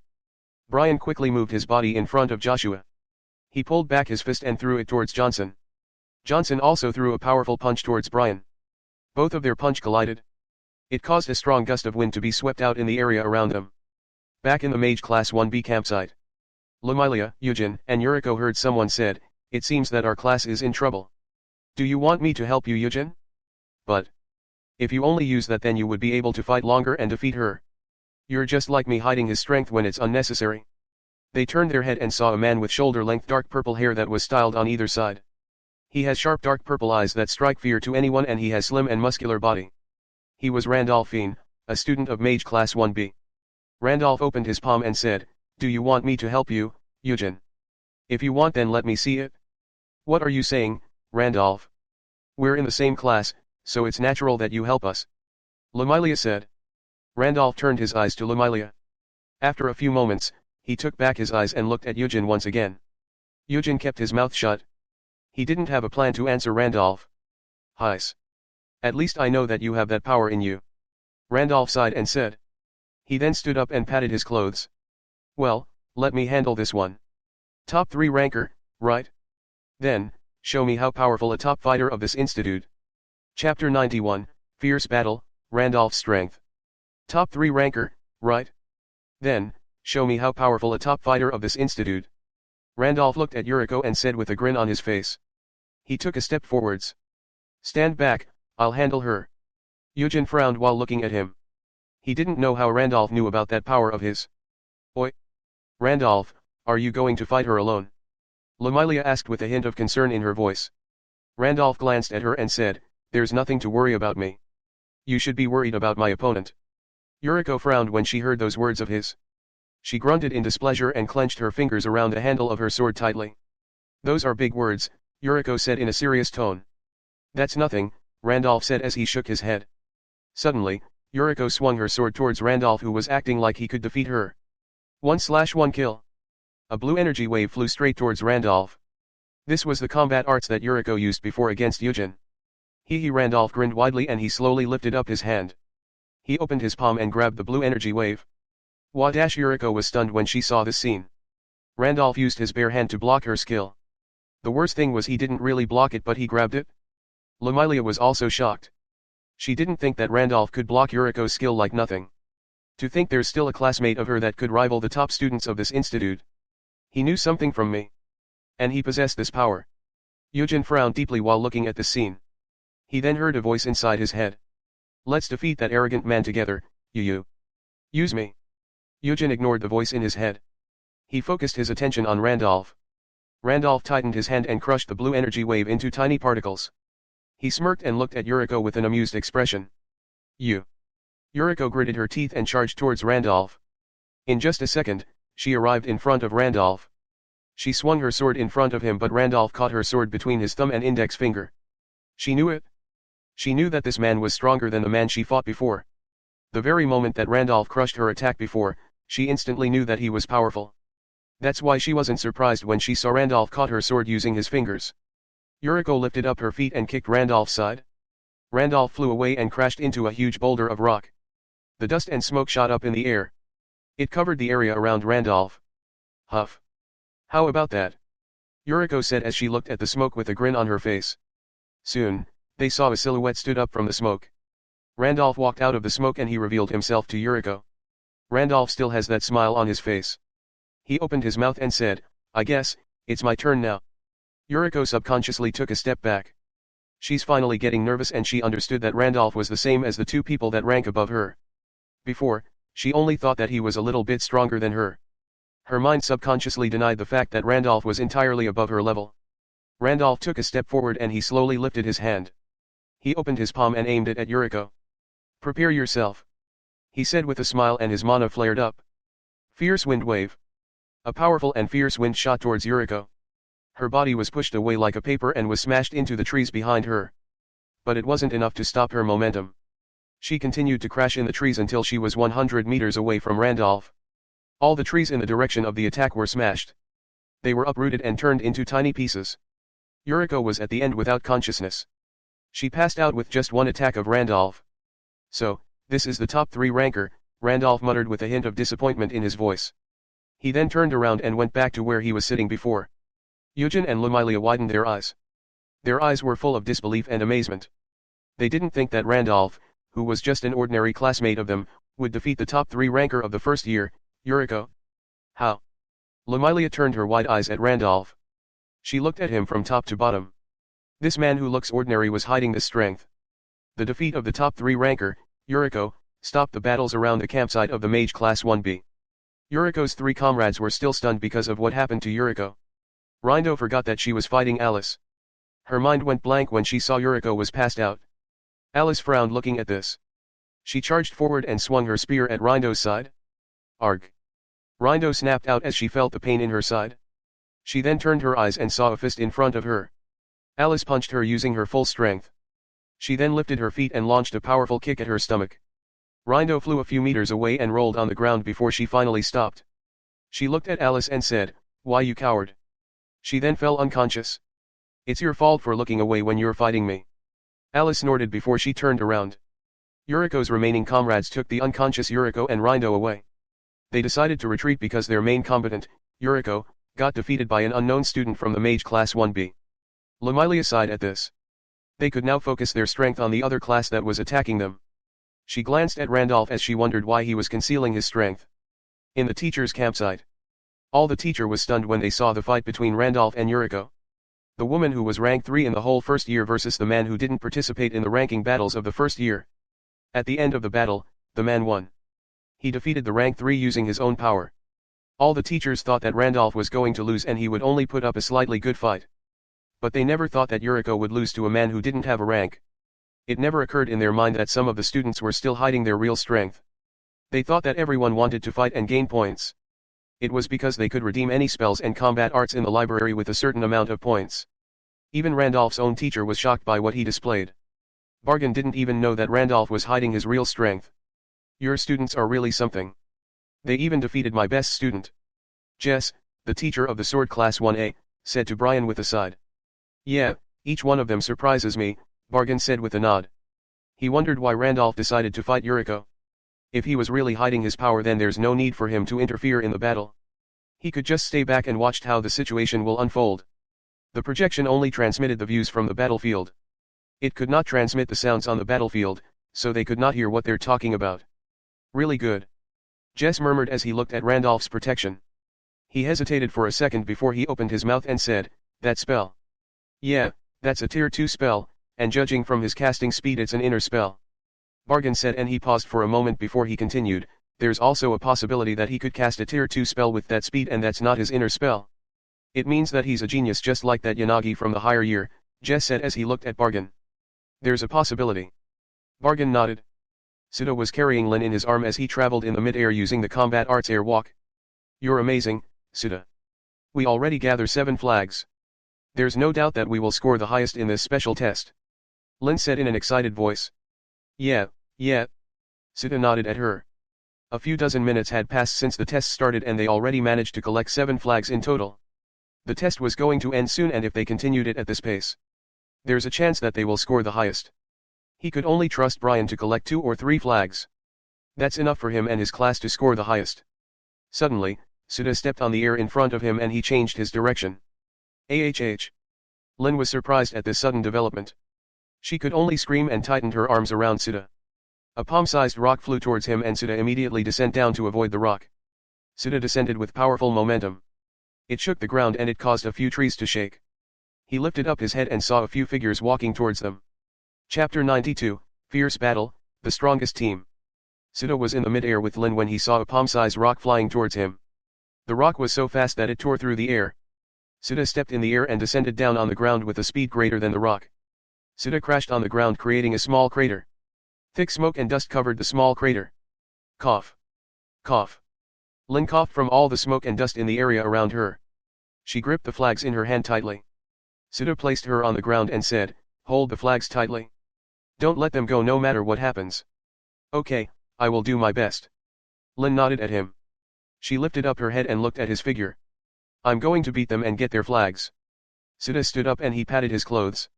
He walked out of the smoke and saw a team of 5 people waiting for him. At the center of the team, he saw a man. He was familiar with this man. That man has shoulder-length dark purple hair and gleaming dark purple pupils. There were 6 looking orbs that were attached on his forehead. It was his eyes. His nails were as sharp as a sword and there's fur that covered his hand up to his wrist. This man was the top 1 ranker of the first year, Jirandwine. The one who stood at the top in the ranking battles of the first year. He was called as the strongest first year. The 4 people behind him were the top 14, top 23, top 24, and top 32. A woman with long black hair and black pupils was the top 14. She has cat ears and tail sticking out behind her. She's May, a demi-human, the top 14 ranker. Mark was a man with a huge build. He had sharp features and brown hair that was comb upwards. He was the top 23 ranker of the first year.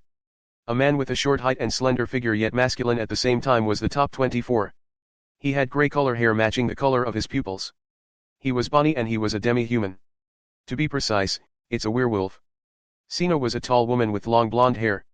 She had an hourglass figure and she looks more mature than her actual age. Her sharp eyes were looking straight at Sita. She was the top 32 ranker of the first year. This team was the strongest team of the whole first year. They were all top rankers and had a power that could fight anyone. The Brawler Class 1A was called the strongest class in all first year. It was because almost all the higher rankers were in that class. Their class was consist of powerful fighters of the first year. Bonnie looked at Sita and observed him from top to bottom. He opened his mouth and said, "Sita Ishii, a student of the Mage Class 1B. Also, he is the top 20 ranker." Jiren looked at Bonnie and asked, "Is that really him?" "Yes, he's that Sita," Bonnie nodded while looking at Sita. "So that's him." Jiren nodded and he also observed Sita with his eyes. Who doesn't know Sita among the first year? Sita was famous across the whole institute. Even the higher year knew his name. Even though some of the students didn't know what's his appearance, at the very least they still heard his name. His name was heard when he became the champion of the mini-tournament. Despite the odds that he couldn't use his mana and spell, he still won and defeated the students from the Shield Class 1A. So he's the friend of that noisy Brian? May asked as she narrowed her eyes. She was the top 14 ranker, so she naturally knew who's Brian. Brian once challenged her to a duel in the ranking battles but she got defeated. They are classmates after all, Bonnie replied to her. He's stronger than him. Brian challenged him again and again but he never won against Sita. Mark added. They naturally knew who's Brian and Sita. Brian and Sita were higher than them in ranking, so they fought them. Mark, Bonnie, and Sina fought Sita before and the result was, they suffered an utter defeat. Sita was the student who didn't experience a single defeat in the ranking battles of the first year and he still managed to reach the top 20. When Sita was still active in the ranking battles, he challenged those who were higher than him left and right. He only stopped until he reached the top 20 for unknown reasons. Even the top 1 ranker suffered a defeat once from the top 2 ranker. Jiren, the top 1 ranker, fought the top 2 ranker 5 times and he won 4 out of 5 matches. It means that there's a defeat in his record, unlike Sita who hasn't suffered a defeat in the ranking battle. Sita didn't say anything. He just observed the group and saw the top 23 ranker was holding a bunch of red flags in her arms. 7 flags. He muttered in a low voice. Since it comes to this, then he will fight and steal those flags. Huff. Sita took a deep breath and he slowly circulated his mana around his body. What? Want to fight us? Mark said in a loud voice when he felt Sita's mana. He looked around him and felt confident. They outnumbered him. Where is the other one? If I'm not wrong she's still behind you. Jiren said as he looked at the smoke behind Sita. Don't worry about her. You should be worried about yourself. Sita said as he grinned widely. He felt his blood boiling. This is what he wanted. To test his power against strong people. He just wanted to test how could he fare against the top students of the first year with his current strength. Mark, give that flags to Sina. May, Bonnie, fight him. After that, fight him too, Mark. Jiren gave orders to his comrades. Okay. Mark nodded and gave the 7 flags that he was holding to Sina. Sina received the red flags from Mark. She was the lowest rank in their group and they were about to fight Sita, who once defeated her before. Agility boost, strength boost, cat speed, triple muscle strengthening. Sita cast his buff spells and combat arts. He knew that this battle wasn't going to be an easy one like the previous battles. If he fought these people at the same time, then the chances that he could win this fight was less than 50%. He grinned widely as he felt the increase in his power. Sita lifted up his hand and cast Shadow Bind spell. Jiren frowned before he looked down and saw his shadows moving. Jump. He quickly jumped away and the shadows tried to capture him. Sina, Mei, Mark, and Bonnie followed his command and they jumped in the air. They saw their shadows move towards them at a fast speed. Mei and Mark managed to avoid the shadows, but Sina and Bonnie weren't fast enough. The shadows bound their limbs tightly so that they couldn't move it even an inch. Umph. Jiren snorted as he waved his hand towards the shadows that were binding his comrades. Power chop. His combat arts was powerful that it sliced the shadows into tiny pieces. Sina and Bonnie fell on the ground and both of them thanked Jiren for helping them. Thank you, Jiren, Dwine. Don't mention it. Jiren shook his head and said, you can help Mark and Mei if you want. Mark and Mei attacked Sita from either side. Sita moved his hands quickly as he parried their attacks. Mei and Mark were students of the brawler class and both of them were high-ranking ranker. They were confident in their close combat arts, but against Sita, they were acting cautiously like a different person.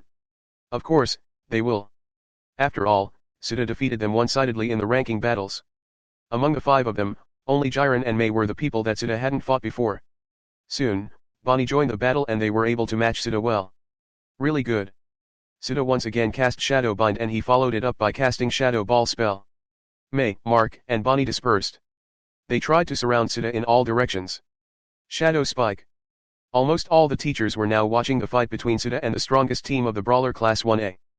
But some of them were still closely watching their students. They were all waiting for the good intense battle to start, and right now it happened. Sita versus the strongest team of the first year. Who's going to win? The two groups managed to collect 7 flags and the group who won this battle will get the other group's red flags. Chapter 93, Fierce Battle, Brian vs Johnson.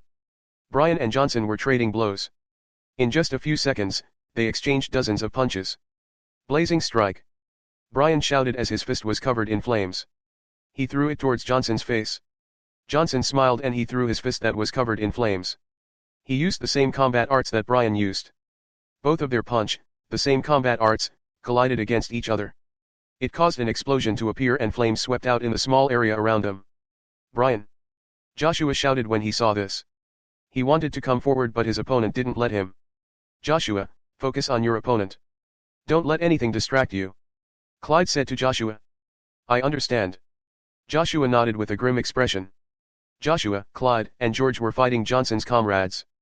Their opponents weren't an easy one and they were placed into a standstill. It was because their battle wasn't going to decide the outcome of this match. They knew that it's Brian and Johnson's battle. The one who won in this battle will get the flag of the other team. 2 figures shot out of the smoke in the 2 opposite directions. They were Brian and Johnson. For a mage, you are too good in close combat, Johnson said to Brian with a smile.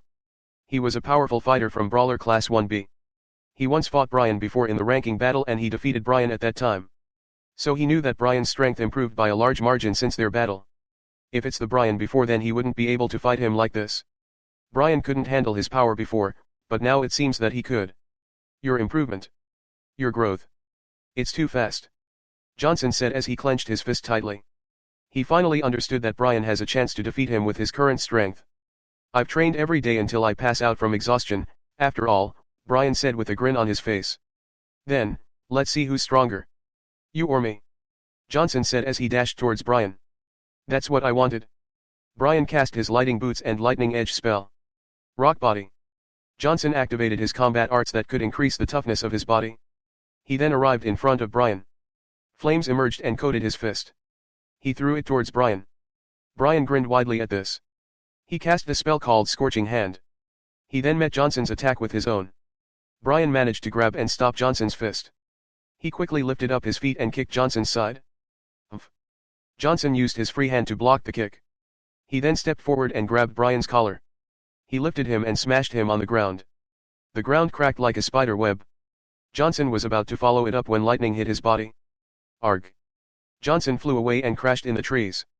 Brian quickly stood up and raised his hand above his head. Lightning strike. Lightning fell down on Johnson's body. But Johnson threw a punch towards the lightning. Ground-breaking fist. His attack managed to disperse Brian's lightning strike spell. He then threw another punch. Brian rolled on his side to avoid the attack. The ground beside him exploded as the force of the punch crashed the ground into tiny pieces of rocks. Johnson threw another powerful punch at Brian. Brian kicked the ground and he arrived in the mid-air. He raised both of his hands and cast lightning strike. Johnson's body was struck by lightning. He could only grit his teeth as he watched Brian throw another spell at him. Another one, lightning strike. Johnson pulled back his fist and used ground-breaking fist to scatter the lightning that was going to strike him. He pulled himself out of the ground and activated another combat arts. Great Steel Body, Muscle Booster. These two combat arts were skills that could increase a person's overall stats. Johnson then jumped in the air. In an instant, he arrived in front of Brian. He grabbed Brian's collar and delivered a blow in his stomach. Arg. Brian spat a mouthful of blood. He then grabbed Johnson's wrist. He was still using the spell Scorching Hand so he could burn Johnson just by grabbing him. He yanked his arm before he threw him on the ground. Johnson crashed on the ground and it created a small crater. Johnson quickly rolled his body on the side as Brian's punch landed on it. He quickly sprung on his feet before he charged towards Brian with a grin on his face. He wiped the blood on his mouth with his hand. "You're the best, Brian," Johnson said. "You're crazy strong," Brian said as he charged towards Johnson. 1. Brian punched Johnson's chest and he took a blow on his face. He was about to fall but he forced himself to throw another punch. 2. Brian gritted his teeth as blood flowed down from his mouth. He received another blow on his chest and face. Clenching his fist tightly, he threw another punch on Johnson's chest. Arg. Johnson spat a mouthful of blood. He was getting tired and he felt a numbing sensation in both of his fists. This guy. He's forcing himself to fight back. Johnson thought when he saw that Brian threw another punch aiming at his chest. If you wanted to fight that much then I will give you the fight that you wanted so much, Johnson shouted as he threw another punch. The two people forced themselves to fight as they continued to throw punch one after another. They didn't try to avoid the punches of their opponents. They just focused their mind on attacking each other. 12. This is the final attack, Brian shouted as he threw another blow towards Johnson's chest. His fist flew straight to Johnson's chest. It caused a ripple on Johnson's flesh as the fist landed on his chest. This punch was stronger than any other punches before. It was many times stronger than the 11 punches that Brian threw before. This combat arts was called 12th down punch. This was the combat arts that Brian redeemed using all the points that he collected. Just one combat arts and all his points that he collected when he rank up to top 12 were gone. This combat arts targeted one part of the opponent's body. All 12 punches were aimed in one part that the user decided, and when the user threw the 12th punch, the power of the previous 11 punches was added to this last punch making it more deadly. It took him a month before he could finally use this combat arts in a battle. Johnson flew and crashed into several trees before he rolled on the ground. Huff. Huff. Brian was breathing heavily as he looked at Johnson. He was exhausted and he would fall any seconds. Johnson lifted up his head and looked at Brian. His mouth broke into a smile and said, "Ah, what an unfortunate day. Congratulations, you've won, Brian." He then fell unconscious. Johnson's comrades were stunned when they saw that he lose against the top 12 Brian. Their mouth was agape as they looked at the unconscious Johnson. Brian turned his head to look at Clyde, George, and Joshua. He opened his mouth and said, "I'll leave." He couldn't finish his sentence as he coughed a mouthful of blood. Clyde immediately knew what he meant. He bent his knees and charged towards Johnson's 3 comrades. He caught them off guard and used this chance to snatch their flags. "Good job, Clyde," George exclaimed when he saw this. Joshua also charged at the opponents to distract them. They exchanged a few blows before Clyde opened his mouth. "Are you sure you want to continue fighting us?" Clyde asked. He then pointed at Johnson and said, "Johnson is unconscious. You should bring him back to your camp and get treatment. It's for his sake." With this, the opponents have no choice but to retreat. They carried Johnson before they left. Clyde, George, and Joshua breathed a sigh of relief when they saw this. They immediately checked if Brian was all right. "I'm fine, I just need to rest," Brian said to them with a wry smile. He doesn't want to become a burden to his group, that's why he fought with all of his power. "I'm surprised that you won against the top 10 ranker," Clyde said. "That's Brian for you," Joshua said. "Is that mean that Brian is the top 10 now?" George asked. "No, this is a special test, not the ranking battles. So, Brian is still the top 12. Clyde shook his head and explained. "That's unfortunate," George said with a sigh. "Well, thanks to Brian we got ourselves 3 more flags," Clyde said with a smile. We have 5 flags now and the test will end soon, Joshua said as he looked in the sky. We should go now before other groups appeared, Clyde said. Chapter 94, Fierce Battle, you don't need to go that far. Sita grinned widely. If he fought these people alone then the chances that he could win were less than 50%. It was only his estimation based on what he saw in the ranking battles and his stats. There's a chance that these people grew a lot stronger compared to when they were still fighting in the ranking battles. Sita jumped away while casting the Shadow Bind spell. He then followed up by casting the Shadow Spike. Jiren waved his hand and the shadows turned into tiny particles of energy. It faded in the air as the wind blew. He then looked down and saw spikes bursting out of the ground. He lifted up his feet and stomped it on the ground. Titan Stomp. Cracks appeared beneath his feet and it spread quickly along with the force behind his stomp. It disintegrated the spikes as the cracks continued to spread on the ground. Jiren, the top 1 ranker, was cancelling all the spells that he cast. He's the one who protected Mei, Mark, and Bonnie from his attacks. While these 3 were the ones who kept attacking Sita without care as they knew that Jiren was protecting them. Sita landed on the small crater and Lin was looking at him there while holding the 7 flags that he collected. He waved his hands towards the 3 as he cast Shadow Bind and Shadow Spike. The 3 jumped in the air and Jiren handled his 2 spells like it was nothing. Jiren looked at Sita and said, "What is he planning to do?" "Don't tell me he wanted to run," Sina said at his side. She was getting bored as she was the one who was carrying the flags that they collected. I couldn't see it in his eyes. He doesn't have that intention. Jiren shook his head and something came into his mind. Ah. So that's how it is. He wanted his partner to get away first. NNNN. Sina looked at Sita with her eyes. Then, what should we do? Don't worry about it, as long as we capture Sita then that girl will be an easy prey, Jiren said. Lin, you're too close on the battlefield. It will affect me. Sita said as he carried her in one hand and aimed his free hand towards his opponents. He cast Shadow Ball before he jumped away. Oh okay. Lin nodded as she understood what he meant. She tightened her grip in the flags that she was holding. She knew that this was the target of these students. They were in the mid-air and Lin finally got a clear view of who was chasing after them. She was surprised when she saw the team. That's the top 1 ranker. Lin muttered in a nervous tone. Yeah. Sita nodded at her. Ugh. She was familiar with them and especially Jiren. Jiren was famous in the whole institute for being the top 1 ranker. Don't worry about it. I will deal with them. Just hide for a while. Sita looked at her and assured her. Oh okay. Lin nodded her head.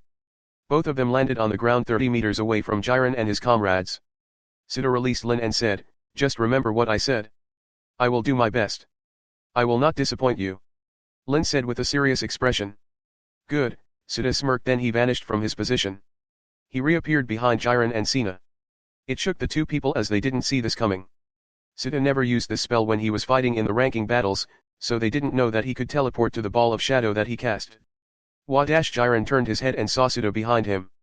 Hello. Sita gathered his mana on his fist before he threw it at Jiren. Jiren wasn't the top 1 ranker for nothing. He quickly raised both of his hands and blocked Sita's punch. Arg. Jiren gritted his teeth as he felt a powerful force pushing him away. He felt the taste of iron flowing into his mouth. He shouted, Sina. He then flew 10 meters away from Sita. The power behind Sita's punch was greater than he expected. Of course, he was a living being and the trait skill corruption could increase Sita's basic attacks against any living creature, so it's natural that he felt the power from this punch of Sita. Also, Sita's triple muscle strengthening and strength boost skills were still in effect. That's what Sita wanted. To separate Jiren from Sina who was carrying their flags. While Jiren was away Sita could focus on Sina. Sita quickly turned his attention to Sina and waved his hand. He cast Shadow Bind and Shadow Spike spells to distract Jiren and the other 3 for a few seconds. Even 1 second was enough for Sita.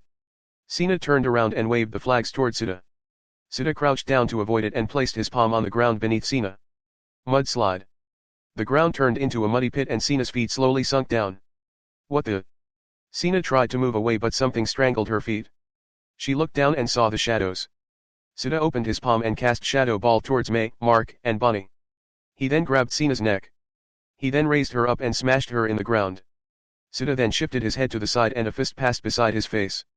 It grazed his cheeks and he felt the force behind her fist. He opened his mouth and said, "You've gotten stronger." He then raised her up once again before he smashed her on the ground. Her grip on the flags loosened and it all scattered around the place. At this time, Jiren arrived beside Sita. He clenched both of his fists tightly and launched an attack on Sita. Wind Smash Combo. Jiren threw a barrage of punches at Suda in every direction. Suda moved his hands quickly as he tried to block all the punches. Unfortunately, he couldn't. Some of the punch slipped in and landed on his stomach, chest, and face. As expected of top 1 ranker. He's on a different level than the rest of the students here. Suda thought as he continued to move his hands to block the punches coming from Jiren. He then vanished from his position and reappeared in the shadow ball that he threw before. Mei, Mark, and Bonnie were already waiting for him there. The instant that Suda appeared there, they quickly attacked him without hesitation. Mei coming in front of him, Mark coming on his side, and Bonnie coming behind him. They attacked with all they've got as they used their powerful combat arts. Suda ignored Mark and Bonnie. He focused himself on defending against Mei's attack. She was the strongest among the 3 of them and her attack wasn't something he could ignore like the other 2. Mei threw a powerful punch towards his face. Suda tilted his head to avoid the punch. He raised his right hand and grabbed her wrist. Then, pain assaulted him from his back as Bonnie's kick landed on his back. He pulled Mei towards him as he took another blow. The blow was aimed on his liver. Suda felt the taste of blood inside his mouth. He gritted his teeth and tightly grabbed Mei's wrist. Using his left hand, he grabbed her face and tightly gripped it. Arg! Mei writhed in pain as she grabbed Suda's wrist. She used all of her strength in her grip on his wrist. She's really strong as Suda felt his hand going numb from how tightly she gripped it. Once again Suda felt Mark and Bonnie attacked him. He gritted his teeth and freed Mei's left hand. He then used his right hand to lift her. Shadow Spike. Suda muttered as he lifted Mei's body. Don't tell me. Mark opened his eyes widely when he saw this. Stop that. Bonnie shouted as he gathered all of his mana to stop Suda. Huff. Suda took a deep breath and smashed Mei on the shadow spike on the ground. The spikes pierced through her limbs. It caused Mei to scream painfully. Ah! My arms. It hurts. Help me. Mei screamed with tears forming in her eyes.